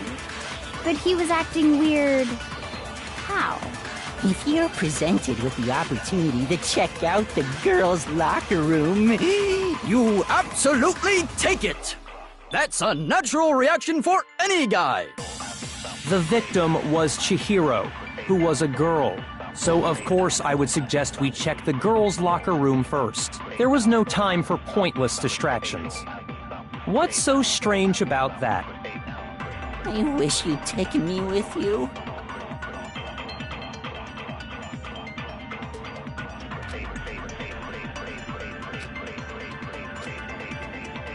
So, you said Byakuya was acting kind of weird before we found the body.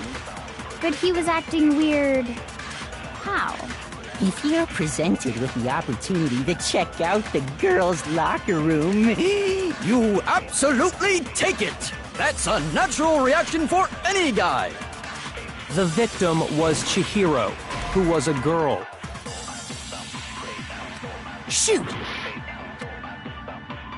So, you said Byakuya was acting kind of weird before we found the body. But he was acting weird... how? If you're presented with the opportunity to check out the girls' locker room, you absolutely take it! That's a natural reaction for any guy! The victim was Chihiro, who was a girl. So of course I would suggest we check the girls' locker room first. There was no time for pointless distractions. What's so strange about that? I wish you'd taken me with you.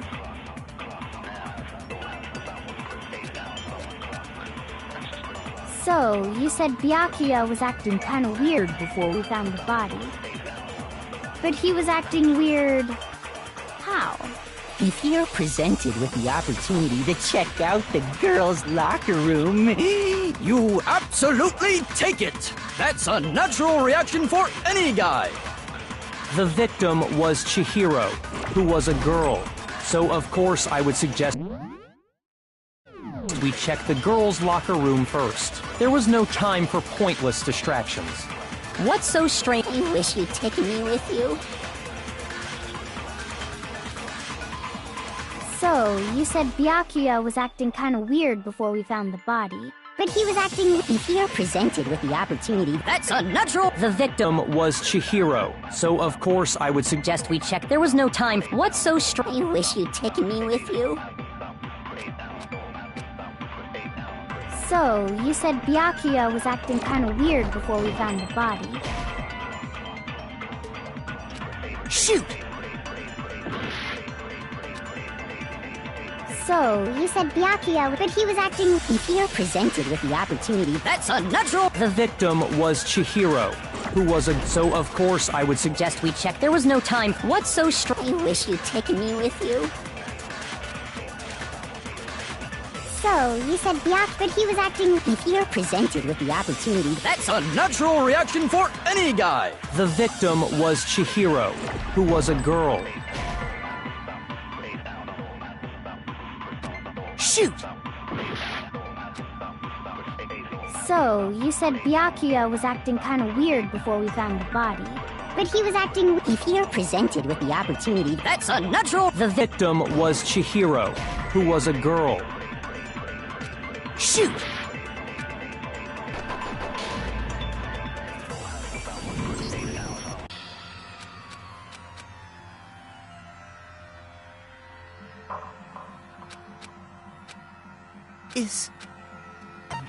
I refuse to give up yet!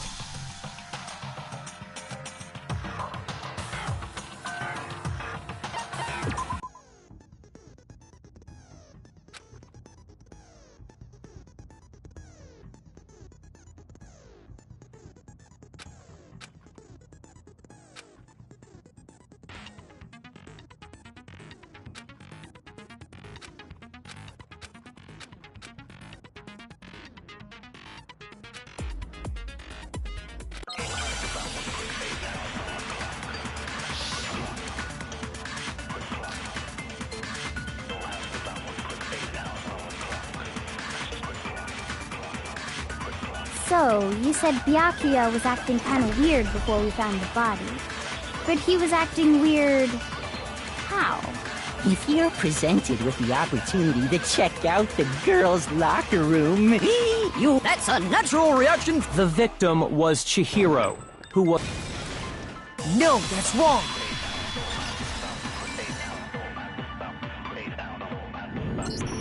I'll tell you what's so strange about that. Because up until we actually discovered the body, we couldn't have known who the victim was. So your claim that you went to the girls' locker room first because Chihiro was the victim doesn't hold up. I see. That's a good answer, I must admit. Interesting. Very interesting indeed. But your reasoning is still too weak. Huh? What's wrong? Is that it? Surely you've got more than that.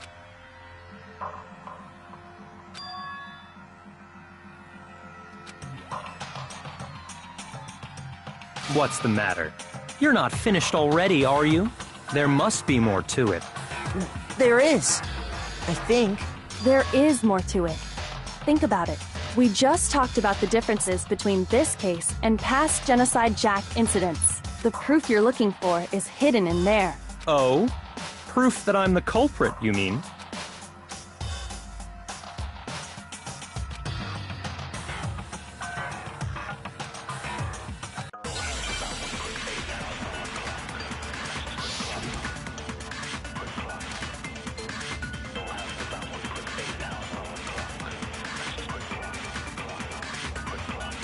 the difference between the cases?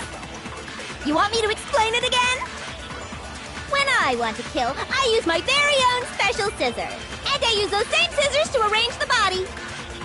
But Chihiro was suspended with... It was some kind of rope. Was it not? That's right! It absolutely was!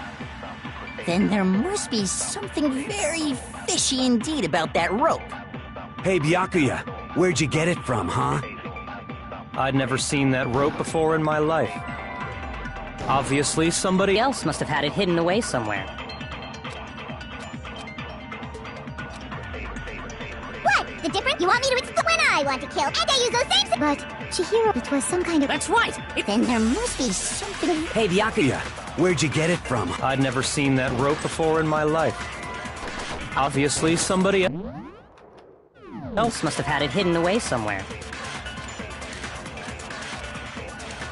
What? The difference? You want me to explain? When I want to kill, and I use those same... But, Chihiro, it was some kind of... That's right! It absolutely was! Then there must be some... Hey, Byakuya, where'd you get it from, huh? I'd never seen that rope before in my life. No, that's wrong!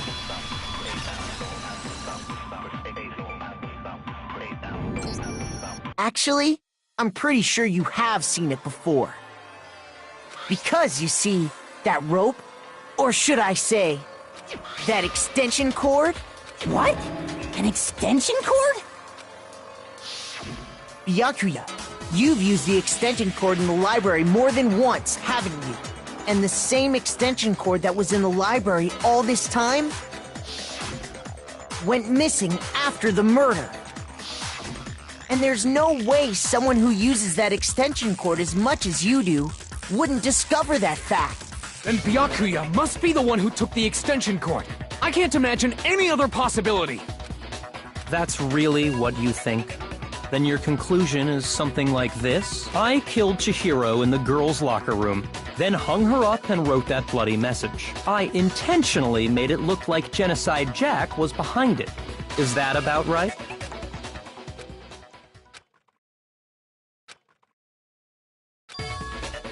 What's wrong? I asked you if you think that's what happened. Hell yes, that's what happened. So that's it, right? Byakuya's the killer. I don't disagree with not disagreeing. He kept calling this a game, right? So he'd be totally willing to do something like this to win. Sorry, but could we hold on just a second? I think we need to talk about this a little more. Huh? Do we really need to? We've already decided who did it. I know, but still, there's something that's still bothering me. Is that right? And what, pray tell, is still bothering you? I killed her in the girls' locker room, then disguised my crime. Specifically, I dressed it up to make it look like it was the work of a homicidal psychopath. What about all that bothers you?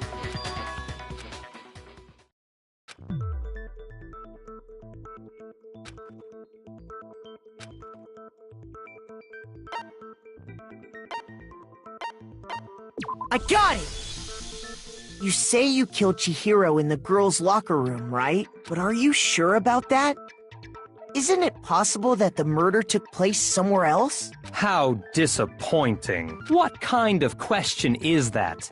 Even in the world of disappointments, this is a true letdown.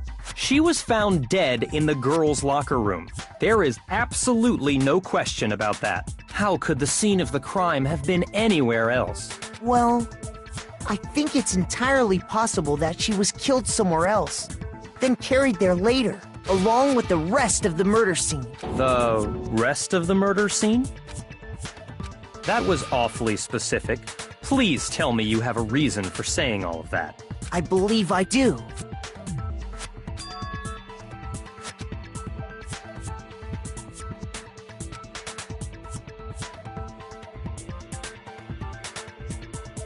Hey, don't just move on without permission!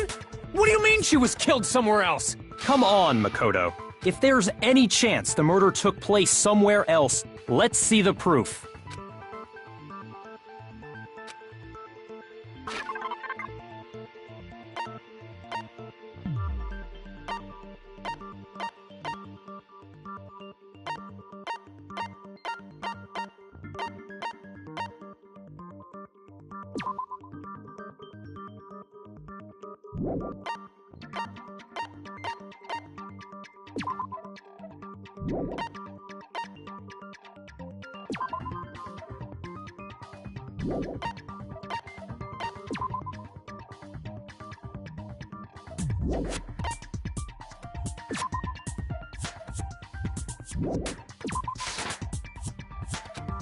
Shoot!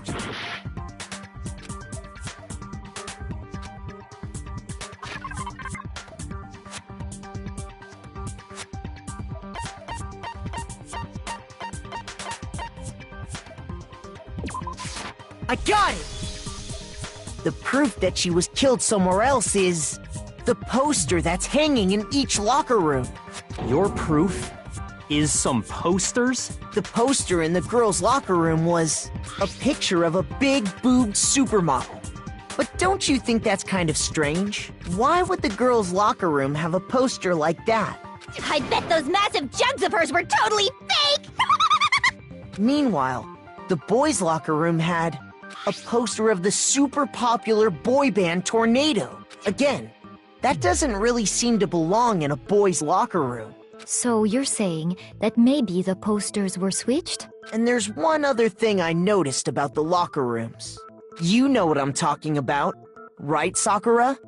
You're referring to my protein coffee, aren't you? Protein coffee? While I was in the girls' locker room earlier, I spilled some protein coffee on the carpet. But I noticed that after the murder, the stain had been totally scrubbed away.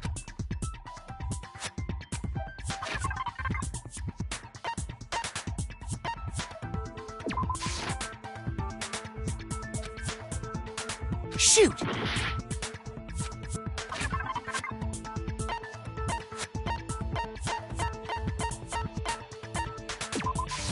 I got it! The stain on the girls' locker room carpet wasn't scrubbed away. In fact, I found it on the boys' locker room carpet. That's definitely the stain from my protein coffee. Then, does that mean that the carpets were switched too? But why would anyone do that? To move the murder scene from one locker room to the other. It's certainly plausible, don't you think? What? In other words, in order to completely swap the scene of the crime, the blood-stained poster and carpet were moved along with the dead body. By doing this, the killer was able to change the entire room where the murder took place. I can certainly follow your reasoning, but why would the culprit bother doing that? Huh? Why would they go to all that trouble of switching the scene of the crime? Actually, an even bigger question. If the murder did take place in the boys' locker room, then how did Chihiro get in the boys' locker room in the first place?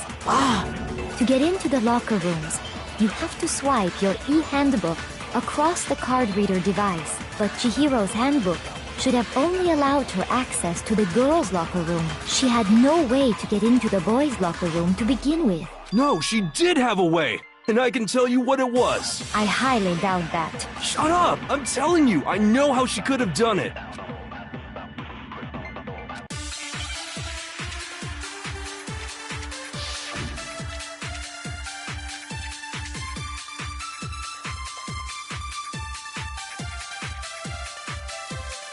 Is it really possible? Could Chihiro really have gotten into the boys' locker room somehow? Ah! I got it! She must have hacked her e-handbook! Shoot! Is it really possible? Could Chihiro really have I got it! She must have hacked her e-handbook! She was the ultimate programmer, after all. I'm sure that would have been no problem for her. No, I don't think that's it. She used the thing that was in the main hall. Huh? What thing? I'm talking about Leon's handbook, of course. No, that's wrong.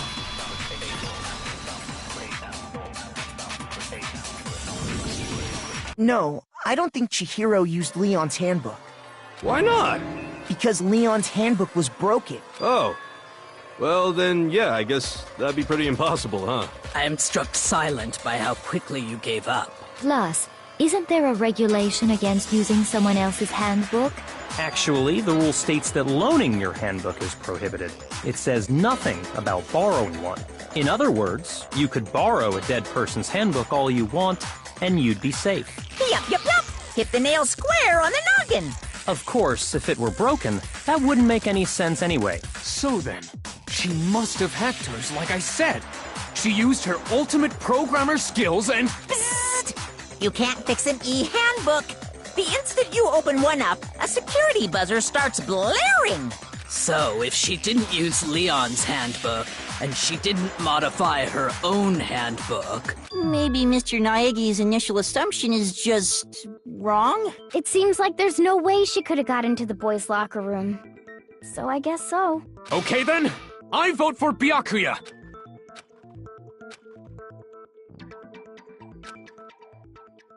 Hold on a second. I agree with you, though. I think you're on the right track. What the...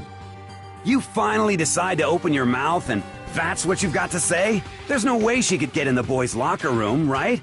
So... Why are you so sure she couldn't get in? There's still one other way she could have gained access. What? What are you talking about? What other way is there? Well, to explain that, why don't we take a little break from the trial? I'd like you all to come see something. Wait! Just what do you think you're doing? Don't worry. This'll make the whole trial more exciting. I'm sure that thought must please you. Huh? It'll make things more exciting? Well, all right then. I declare an official class trial recess. Huh? For real? Now then, what is it you want to show us? It better not be boring or I'll be very unhappy. Oh, I have no doubt it'll meet your lofty expectations. So, shall we go?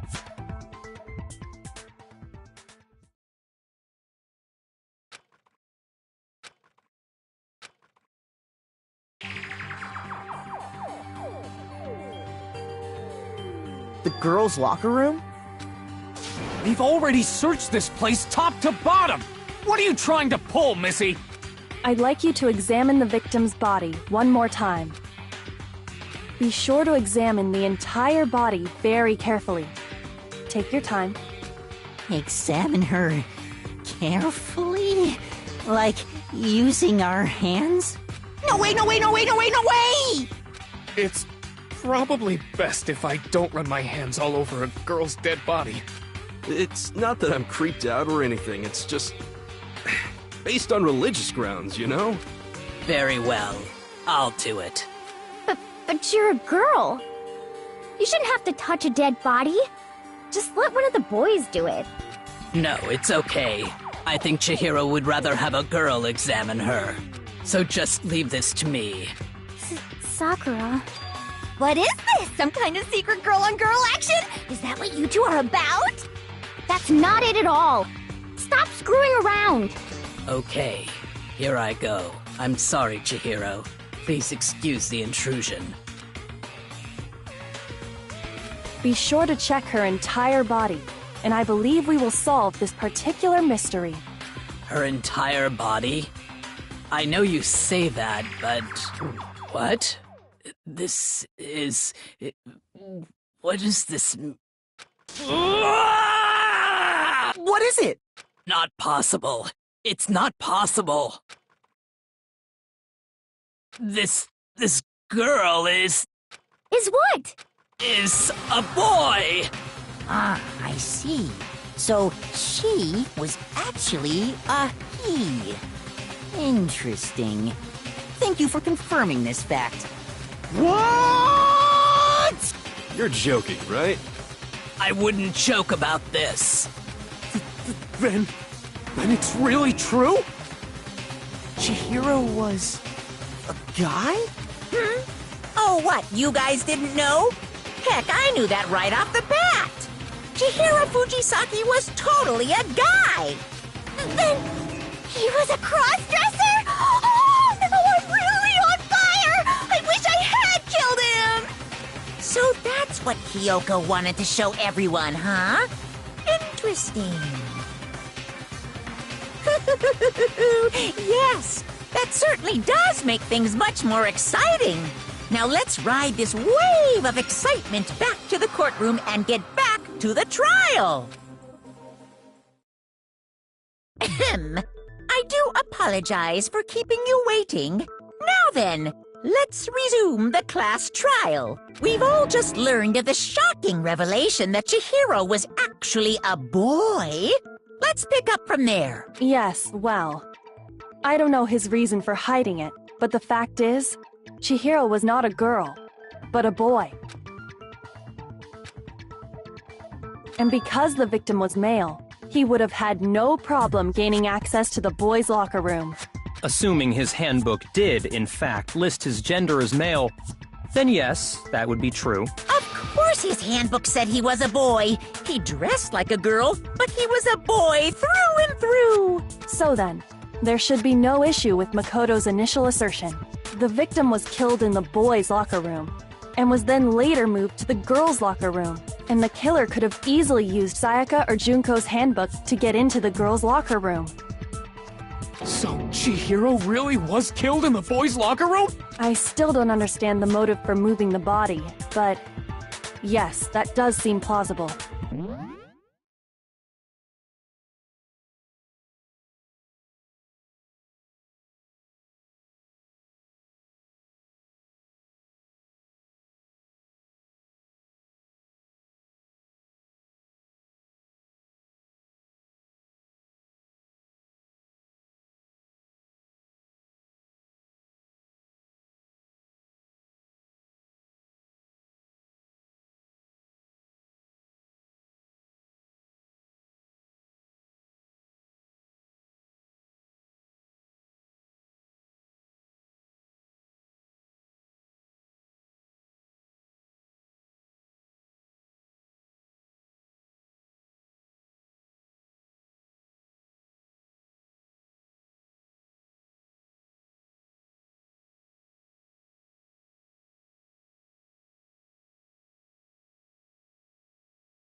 Well, I must admit, I did find it rather odd.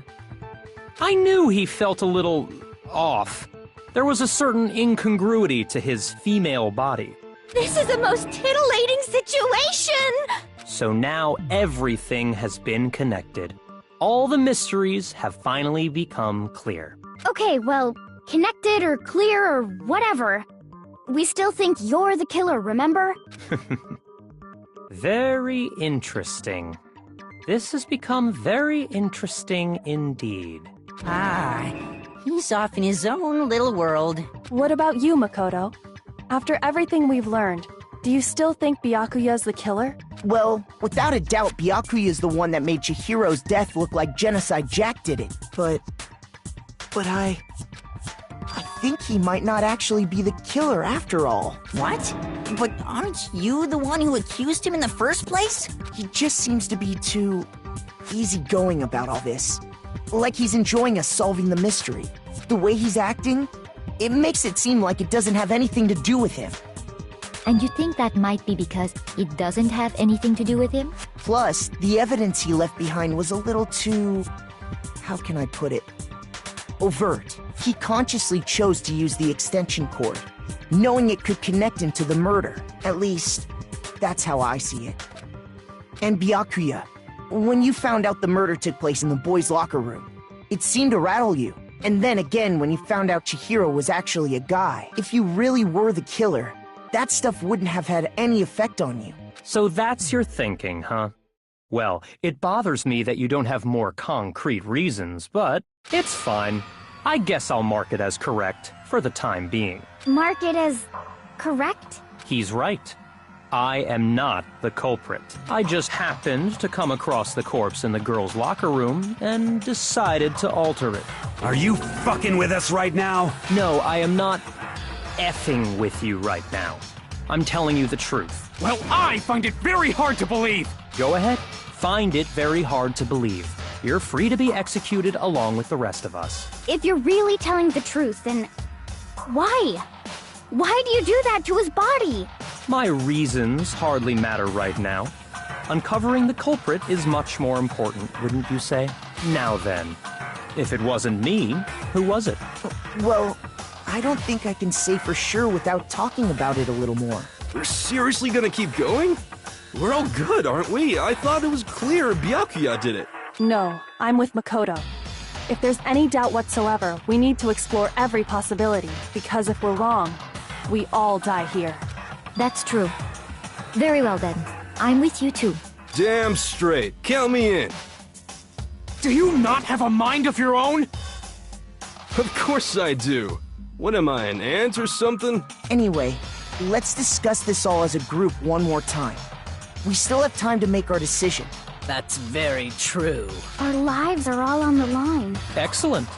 Then shall we resume our game of hide and seek?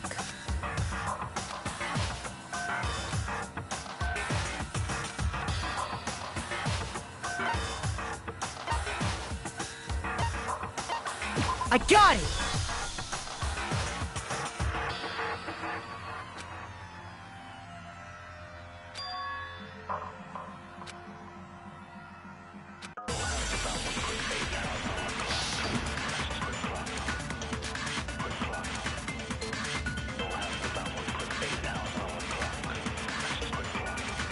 Isn't there a single clue that might lead us to who did it? Well, clues are one thing, but did nobody get a look at the killer? I'm sure if someone saw the killer, they would have said something by now. Perhaps someone saw the victim at some point. Even that might be enough for now. Yeah. All we need right now is any kind of new info. It's over. It's all over. You want to know who saw the victim? The killer! And only the No, that's wrong!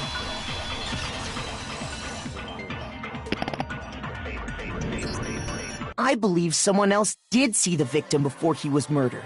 What do you think, Celeste? Now that you mention it, yes, I did see him. Huh? Really? Oh, but I suppose only Makoto knows about this. The rest of you had no idea, did you? That is why you're all making such ugly noises. Whatever! Just hurry up and tell us! It was last night, right before nighttime. I saw Chihiro in the dormitory warehouse. I saw him stuffing a track jacket into a duffel bag, and then, I assume, he headed off to exercise. A track jacket and a duffel bag? But we didn't find anything like that at the murder scene. It seems likely that the culprit destroyed them to get rid of any evidence. And that is when he said something that struck me as rather odd.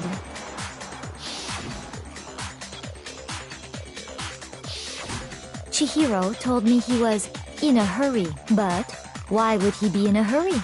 Only if someone were waiting for him, I should think. So, Mr. Fujisaki was on his way to meet with someone, and then they were going to work out together? But Hina and I had invited him to exercise with us plenty of times, and he always declined.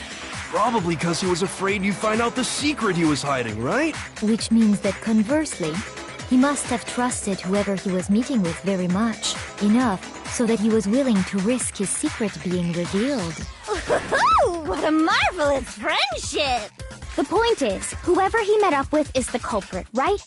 So we just gotta figure out who it was. But knowing what we know, I can't even guess. No. You already have what you need to make the connection. Huh? You know who the killer is. Seriously? Who is it? Who's the killer? Think back to the track jacket and duffel bag the killer disposed of. Focus on the details of these items, and it should become obvious who was waiting for him. Are you sure about that? You really think we can figure out who did it based on two pieces of evidence that we don't have? What? You want to track down some fingerprints or something? Even if we had the equipment for that, we wouldn't know how to use it. As was noted, the evidence is already gone. There's nothing to get fingerprints from. Maybe, but we can make certain inferences if we just take the time to talk it out. Easy for you to say, but fine. Celeste, Did you notice anything special about the bag or jacket? The bag was just a normal duffel bag from the warehouse. All the bags in there are the same, so I can't imagine what would make that one special. Well, if I remember right, there was a decent variety of tracksuits to choose from. Do you think there might be some connection between the culprit and Chihiro's jacket? Perhaps. Let's explore that and talk a bit more about the jacket he took.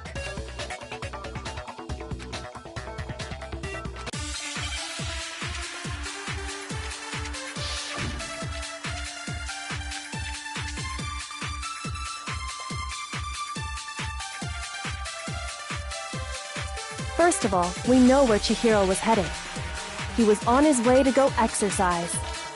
So next we have to ask, why did he choose the specific tracksuit that he did? What do you mean, the specific tracksuit? I got it! He picked that tracksuit because it matched the one the culprit was wearing! So, what you're saying is, the killer was wearing the same blue tracksuit as him? My tracksuit is black! Shoot! First of all, when he was on his way, so next week, why did he choose? What do you mean, the specific? I got it! It matched the one the culprit was wearing! So, what you're saying, the killer was wearing the same blue tracksuit as him? My tracksuit is black! I don't even have a tracksuit. 'Cause exercising sucks. I have a white tracksuit personally. I got it from the warehouse, if you must know. Did any of that really help us get any closer to figuring out who the culprit is? No way. Not a chance. You heard him, right? What he just said without even realizing it? First of all, when he was on his way, so next week, why did he choose this? What do you mean, the I got it! It matched the one the culprit was wearing! So, what you're saying is, the killer was wearing the same blue tracksuit? No, that's wrong!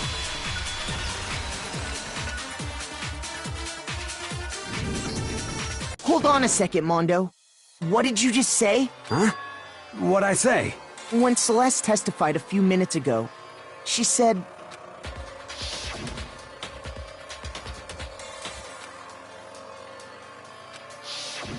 She never said anything about the jacket's color, so why did you say Chihiro's blue tracksuit? What are you... You just... Hey, Celeste, what color was Chihiro's tracksuit? As a matter of fact, it was blue. And before we began the trial, did you tell anyone that? The only one I told about any of this was you. Then, Mondo, how did you know what color Chihiro's tracksuit was? Because I just... I'm sure he saw the clothes at some point in the investigation. No, that can't be it.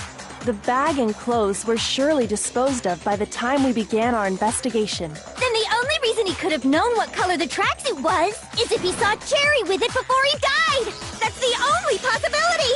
Cherry? Are you talking about Chihiro? So, how about it? Did you see the tracksuit or didn't you? Just by chance. I just happened to see it last night. He walked past me, and he was carrying the tracksuit in his hands. No, that can't be it either. According to Celeste's testimony,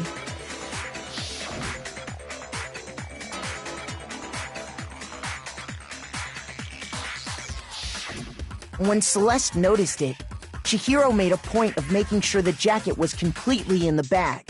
If you just ran into him briefly, you couldn't possibly have seen what color the tracksuit was. Yeah. It would appear you've dug your own grave. Perhaps. But you handed him the shovel, didn't you? That's why you said what you did. Focus on the tracksuit and it'll be obvious who he met with? What a bunch of nonsense. Ah, now I understand. It was all one big bluff, wasn't it? Your true intention was to draw a slip of the tongue from the culprit. That's why you said you knew who did it. To put them on edge. That's right. However, Mondo was my target all along. I had my suspicions about him from the very beginning. But why? What made you so suspicious? That's a good question.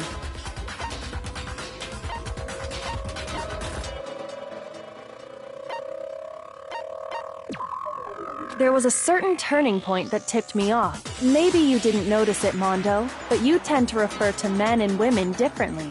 You only call guys dude. For girls, it's chick.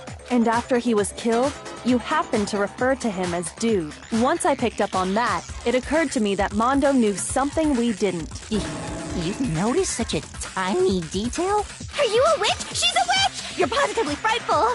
No, I'm not the frightful one. Not nearly as frightful as someone capable of murdering a friend. Mondo, was it really you? Did you really kill Chihiro? I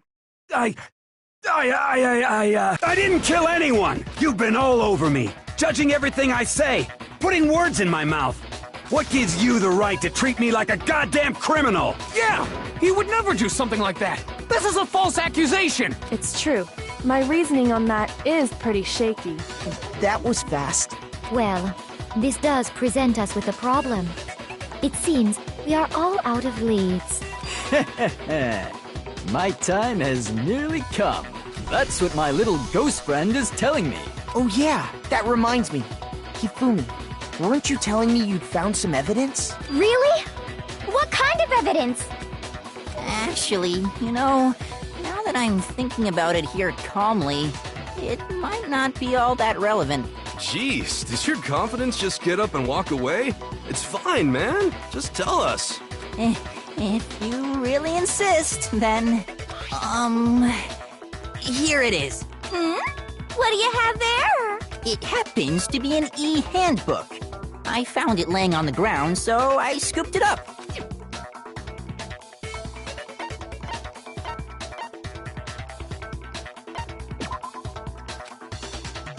Shoot! I got it! We know Chihiro's handbook was missing from the scene of the crime, right? For a fact. For a fact indeed. I was totally sure I'd found it. Then it must hold some clue about the culprit, right? Well, that's what I was hoping. But it's busted. It won't even turn on. I imagine the culprit broke it to get rid of any evidence after the murder. That's odd. I didn't think the handbooks were quite so fragile. You're right. They're not. They're totally waterproof and shock resistant. It would take an awful lot to break one. And yet, this one does appear to be broken, as is Leon's, sitting useless in the main hall for all your confidence. That is a remarkably high failure rate.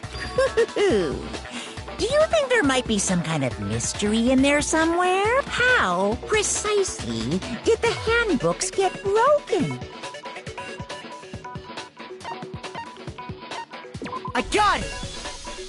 You already told us before that the handbook has one weak point, didn't you? Yeah!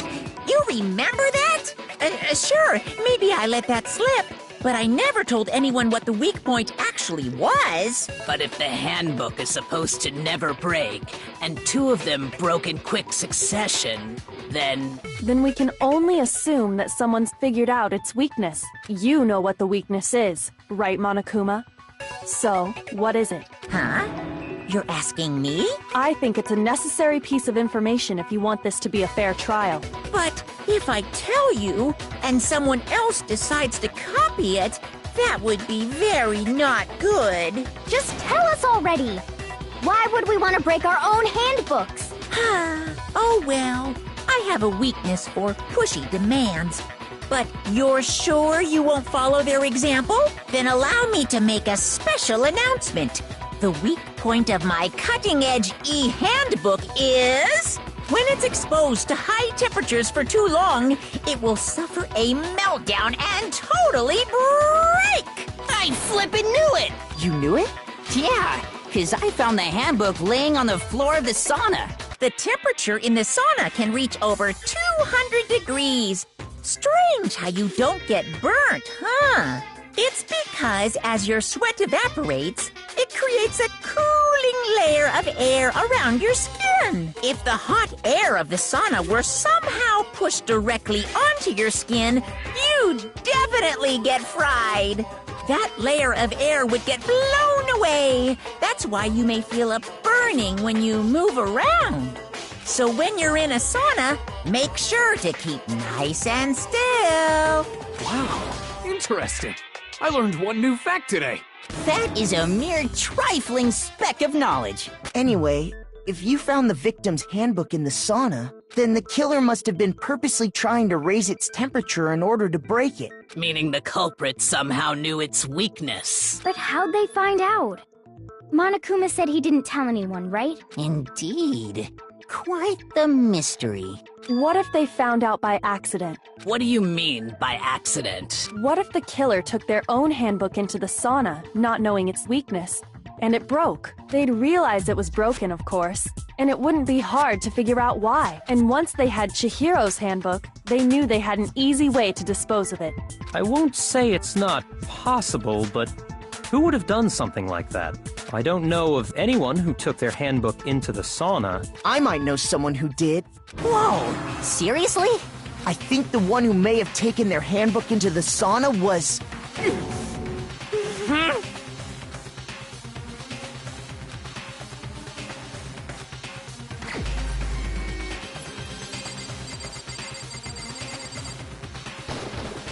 Here's my answer! Mondo, your handbook got broken in the sauna, didn't it? What? Why? Why do you keep accusing him? Mondo and Taka had an endurance contest in the sauna not too long ago, remember? And for the contest, Mondo just so happened to keep his school uniform on. But little did he realize, he'd also left his handbook in one of his uniform pockets. And when it was all over, Mondo discovered that taking your handbook into the sauna could easily destroy it. No, wait, hold on. You've got it all wrong. He would never kill. I don't accept this. Show me the proof. The actual solid proof.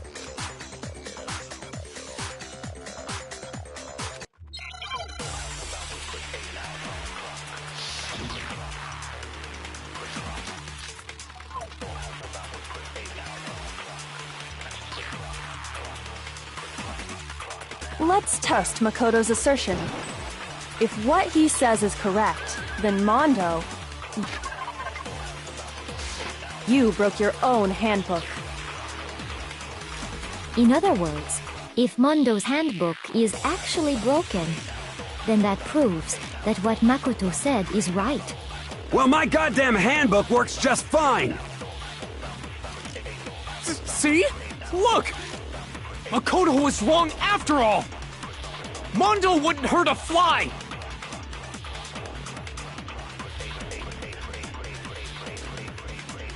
Let's test Makoto's if what he says you broke your own. In other words, if not, then that proves that... Well, my goddamn handbook works just fine! See? Look! Makoto was wrong. Mondo wouldn't hurt a fly! Let's test if what he said you broke your own. In other words, if Mondo's handbook, then that proves that what Makoto said... Well, my goddamn handbook works just... No, that's wrong!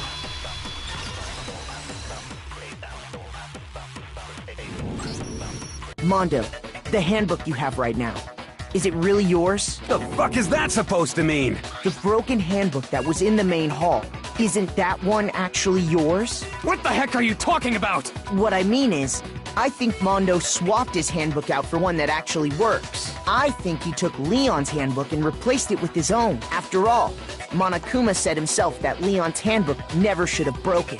That's right! The punishment it suffered wasn't nearly enough to destroy it. So then, the broken handbook in the main hall is actually Mondo's, which would mean that the handbook Mondo has right now is actually Leon's, yes? but doesn't that violate the school regulation that says loaning out your handbook is prohibited? Well, here's how I look at it. There is a rule about loaning your handbook to another student, but if they're dead, they're not a student. It's kind of a gray area, I admit. But no worries. If anything, it just makes things more interesting. As such, I decree that exchanging handbooks with a corpse is not a violation of the rules. Well, Mondo, if I'm wrong about this, you're welcome to say so. I'm happy to admit I made a mistake, but... Son of a bitch! What's wrong, bro? Come on! Tell him he's wrong! You are wrong! You have to be wrong! Everything you just said is wrong! You made it all up! Okay, then why don't we look back on this case one more time, from the beginning? That way, everything will become clear, and we'll all see if I was right or wrong.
killer is you! First, let's take a look back to before the incident.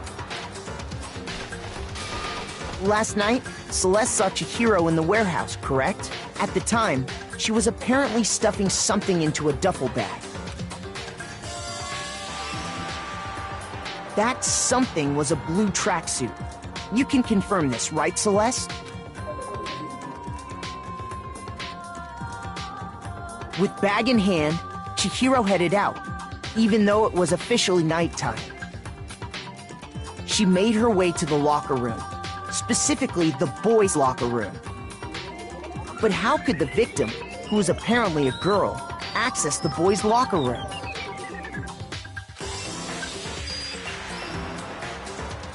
Simple, because she was really a he, which is why he was able to use his own e-handbook to gain entrance to the boys' locker room. Once inside, he met with someone there, and the person he met was the one who killed him. It seems likely that the killer grabbed the nearby dumbbell, approached the unsuspecting Chihiro, and attacked him. And that's where the bloodstains on the poster and carpeting in the boys' locker room came from.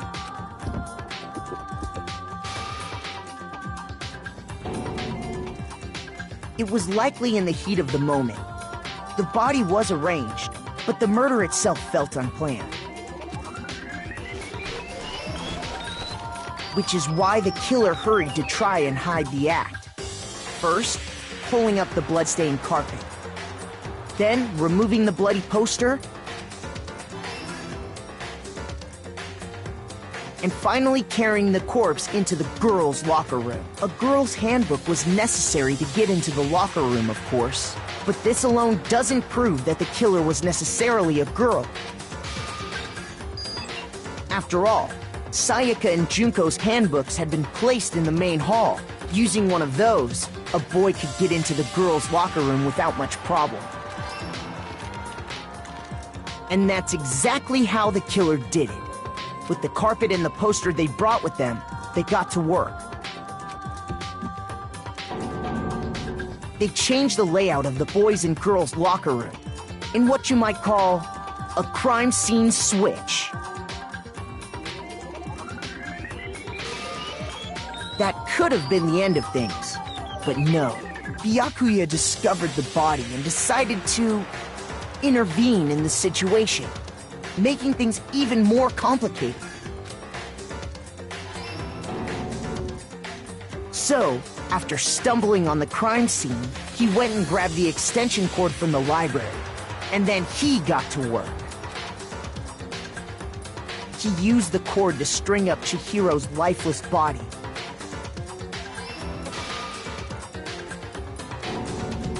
Then, using the victim's own blood, he left a grisly message there at the scene of the crime. He wanted to create the illusion that Genocide Jack was responsible for the slaughter. And around the same time that Byakuya was putting together this facade, the killer, having already disposed of Chihiro's bag and other belongings, arrived at the sauna. There, they planned to destroy the last piece of evidence, Chihiro's handbook.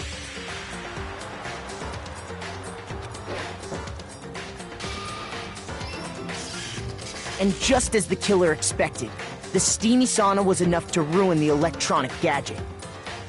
Somehow, the killer knew that the handbook couldn't stand up to the heat of the sauna. And the reason they knew that is because the sauna had already wrecked their own handbook. And that's how it all played out.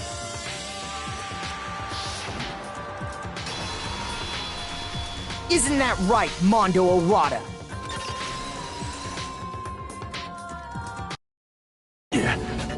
Wait! No! This can't be right! Where's your evidence? Yeah! Where's your evidence? You need evidence! You need proof! Without any proof, you can't pin any of this on him!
Show me some evidence! You're wrong! I won't listen! I refute you! False! Show me some evidence! I won't listen! False!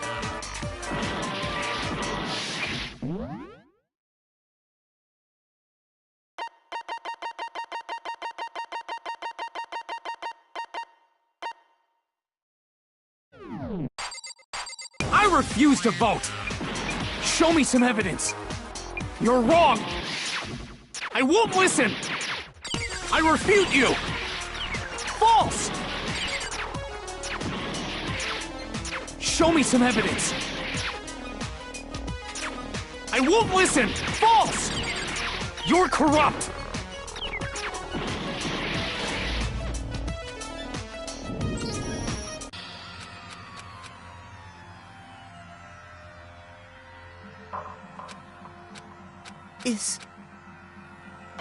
I refuse to give up yet!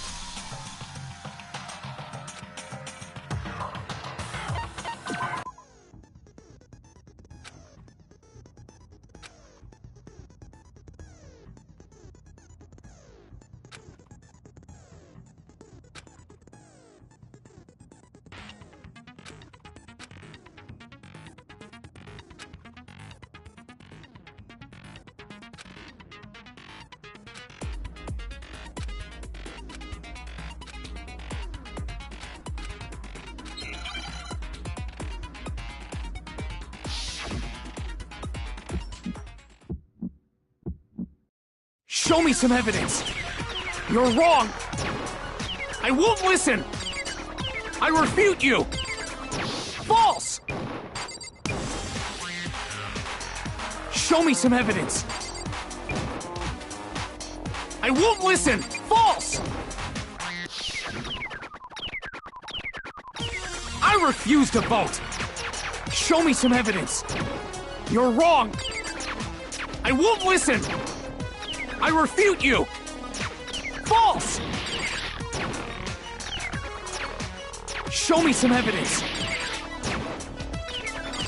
I won't listen! False! You're corrupt! I refuse to vote! I refute you! False! You're corrupt! Show me some evidence! I won't listen! I refuse to vote! Show me some evidence! This should prove it!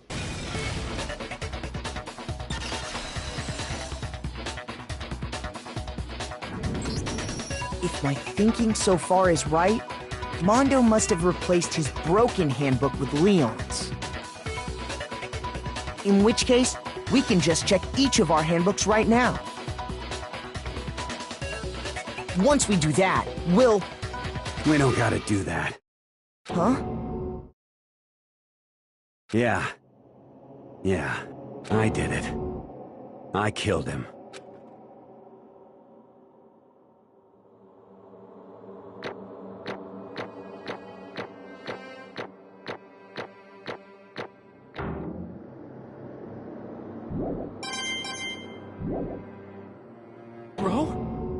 Bro, what are you saying? I got no choice, man.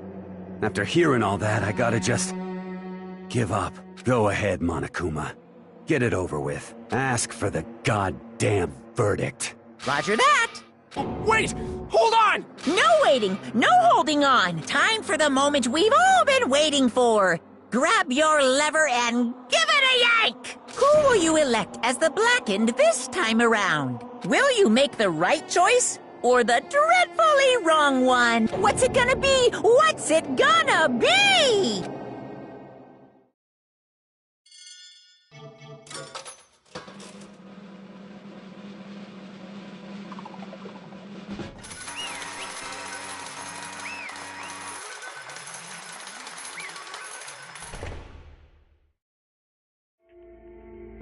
What?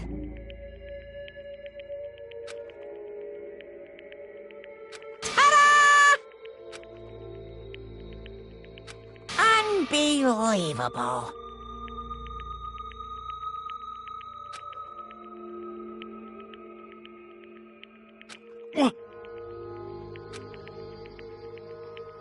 Sorry. What is this? Ah! Now then. Actually... Ha!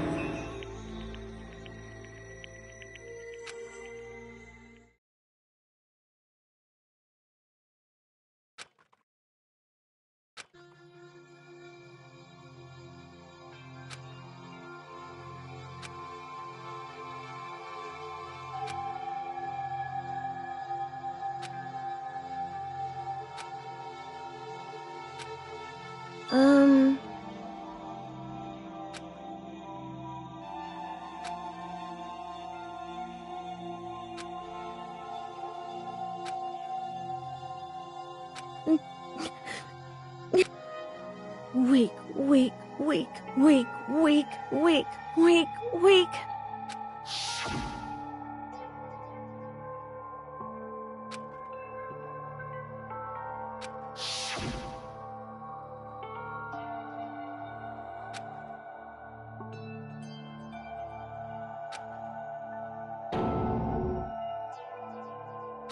Hey,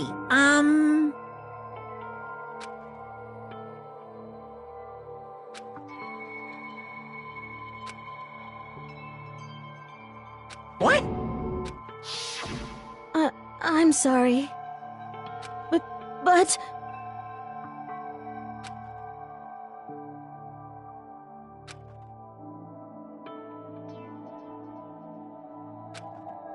That's right. I want to change.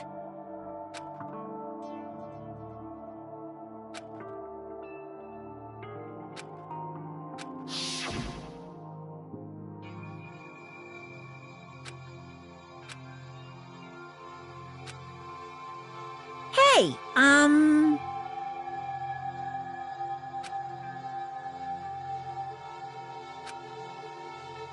Yeah, that's right.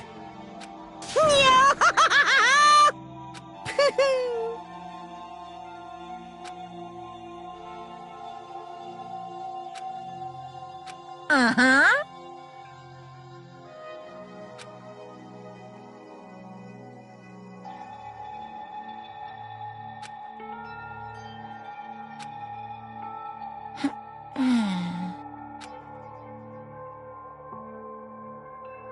Correct.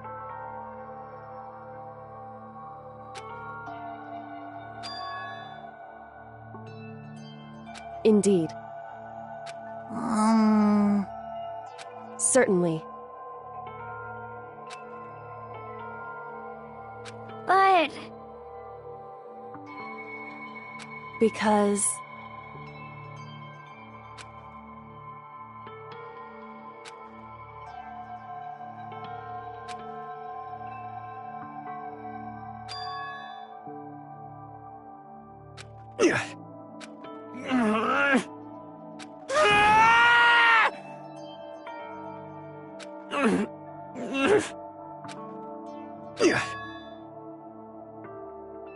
I knew it.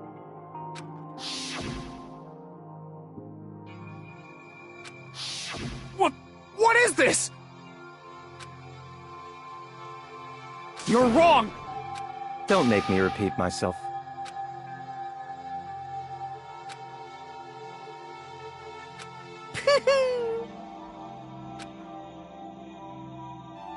Hey,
I just...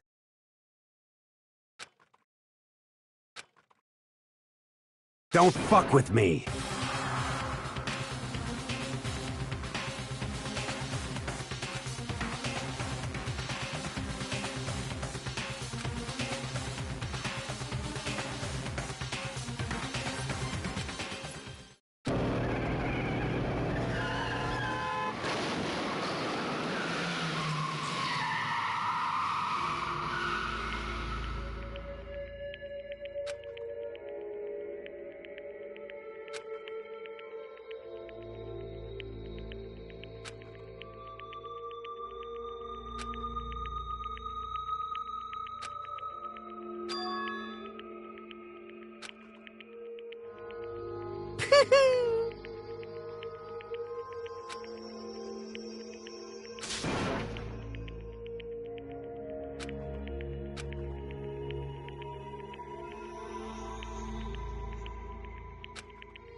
I just...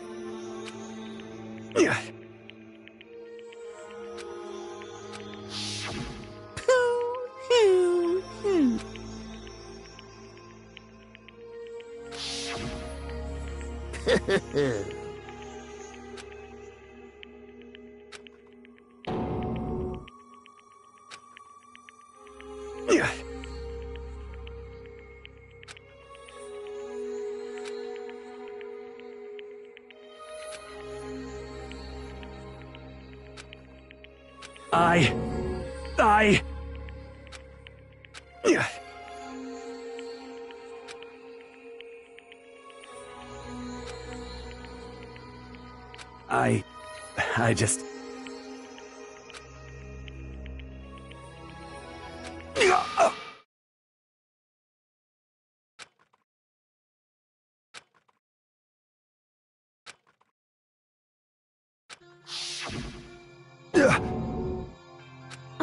I'm sorry. Huh? But I want to change.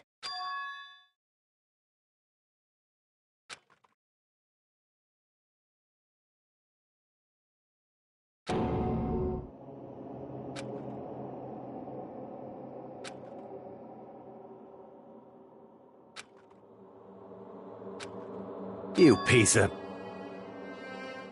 What? What? Huh?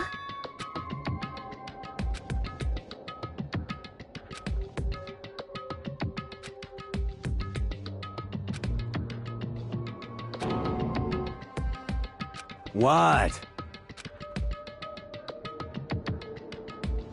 No!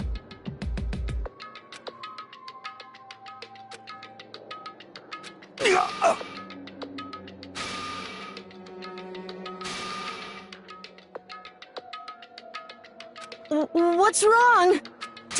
Damn you! I just wanted to... Yeah, that's right.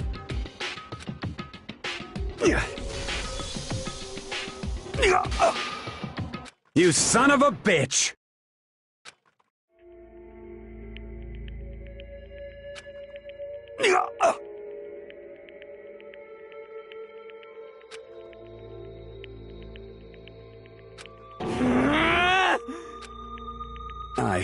I killed Chihiro.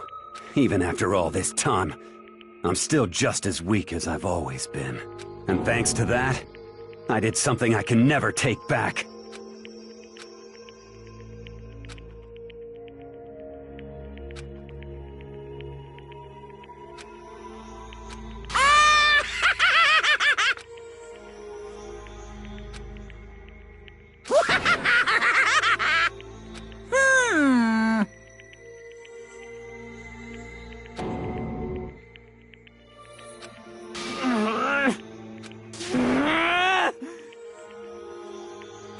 Yep.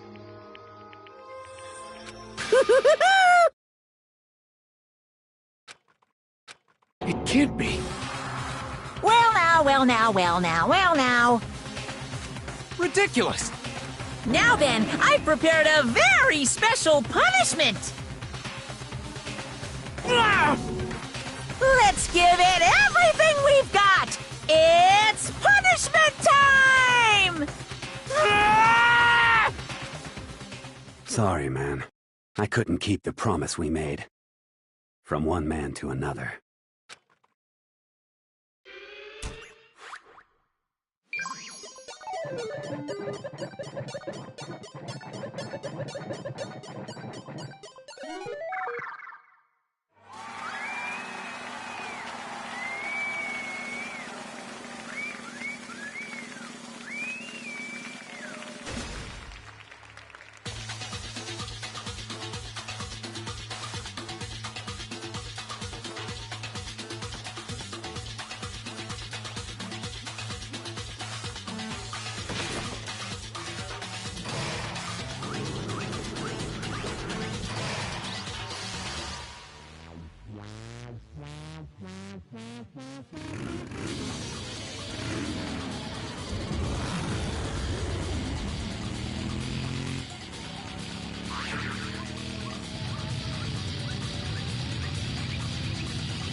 What is this?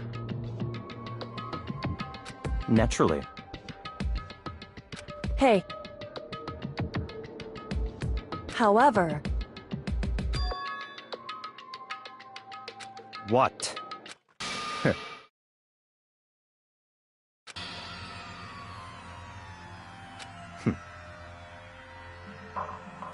Honestly.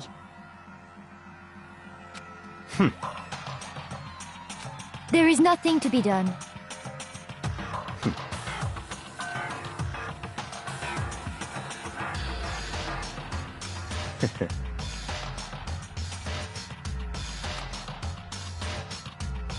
What? Well... That's right.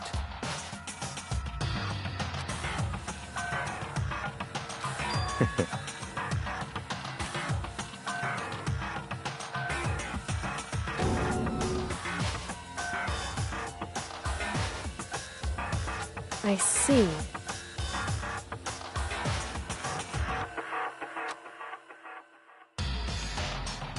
But...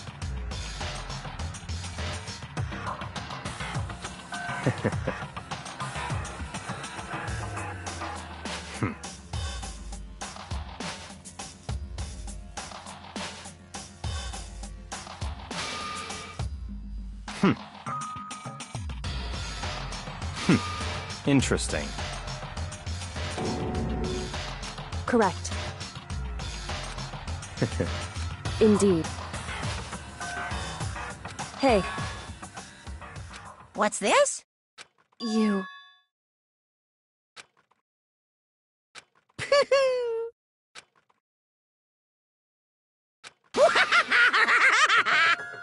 What?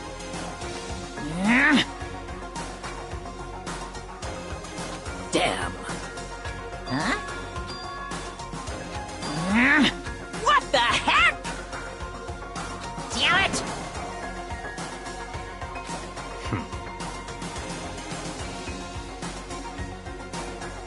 Ooh, how exciting! That's enough.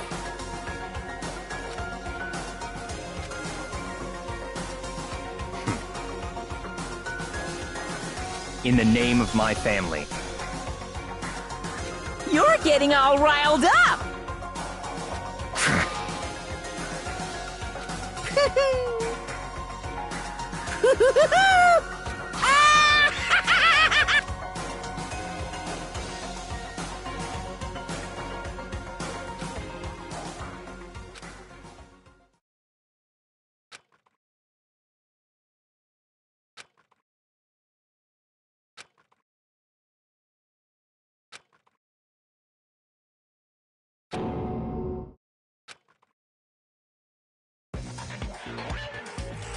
Well, anyway, like I was saying, this is a pretty good spot. Yeah, a really good spot. Anyway, isn't it amazing how that girl went and killed someone before things even had a chance to get boring? Once things really get moving, it'll be like a roller coaster. There won't be any stopping it. Fear and despair charge forward at a speed nothing can hope to match. But I must admit, I'm disappointed. I went to all the pain and effort of making you part of the group, and you couldn't play your part. You do remember you were supposed to make the first move, right? Well, no biggie. Nothing we can do about it now. So just do your best to make things more exciting from now on, okay? After all, that's what everyone wants to see.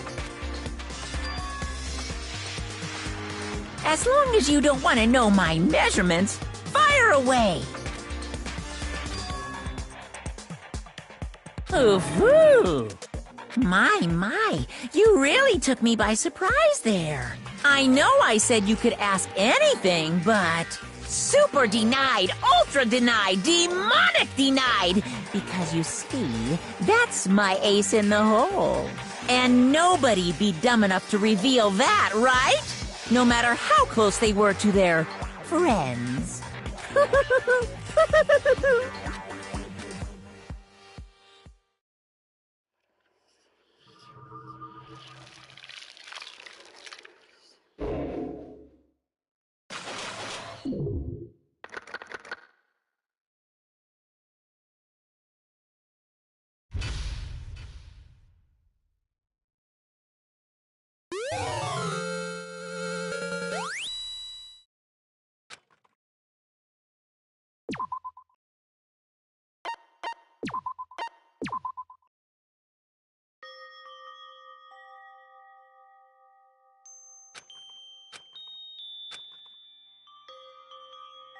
I know I shouldn't cry, but I've had enough. I can't take it anymore. Getting out of here anytime soon. It's impossible. I can't let myself think about how much I want to get out of here. If I keep thinking like that, I might decide to.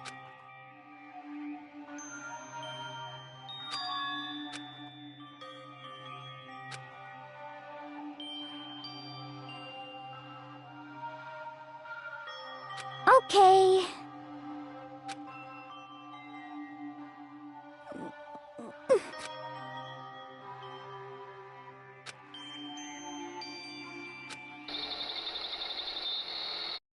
Huh? Huh?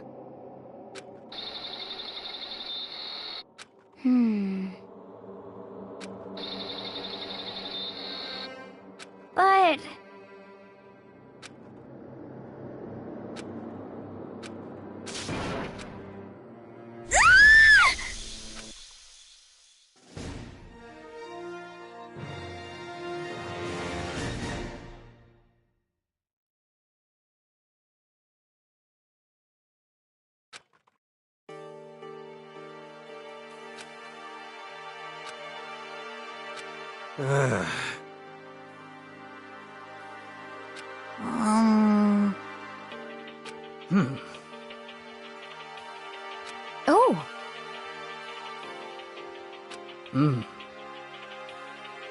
So then, How about that? Impossible.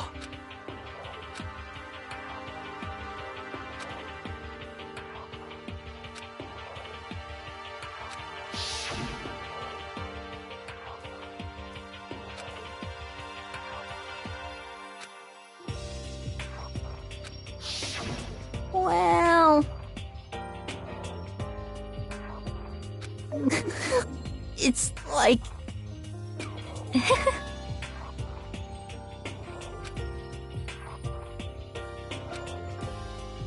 Well...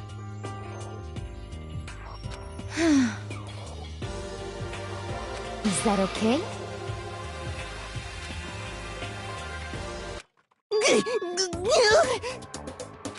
Huh?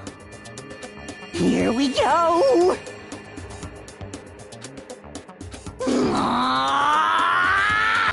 There is nothing to be done.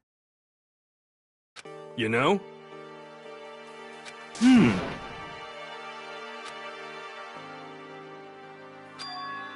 I'm right? Perhaps. Well then.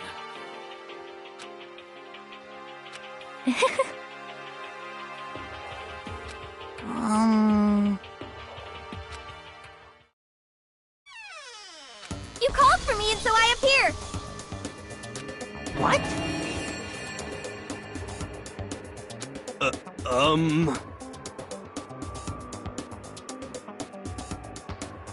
Yes!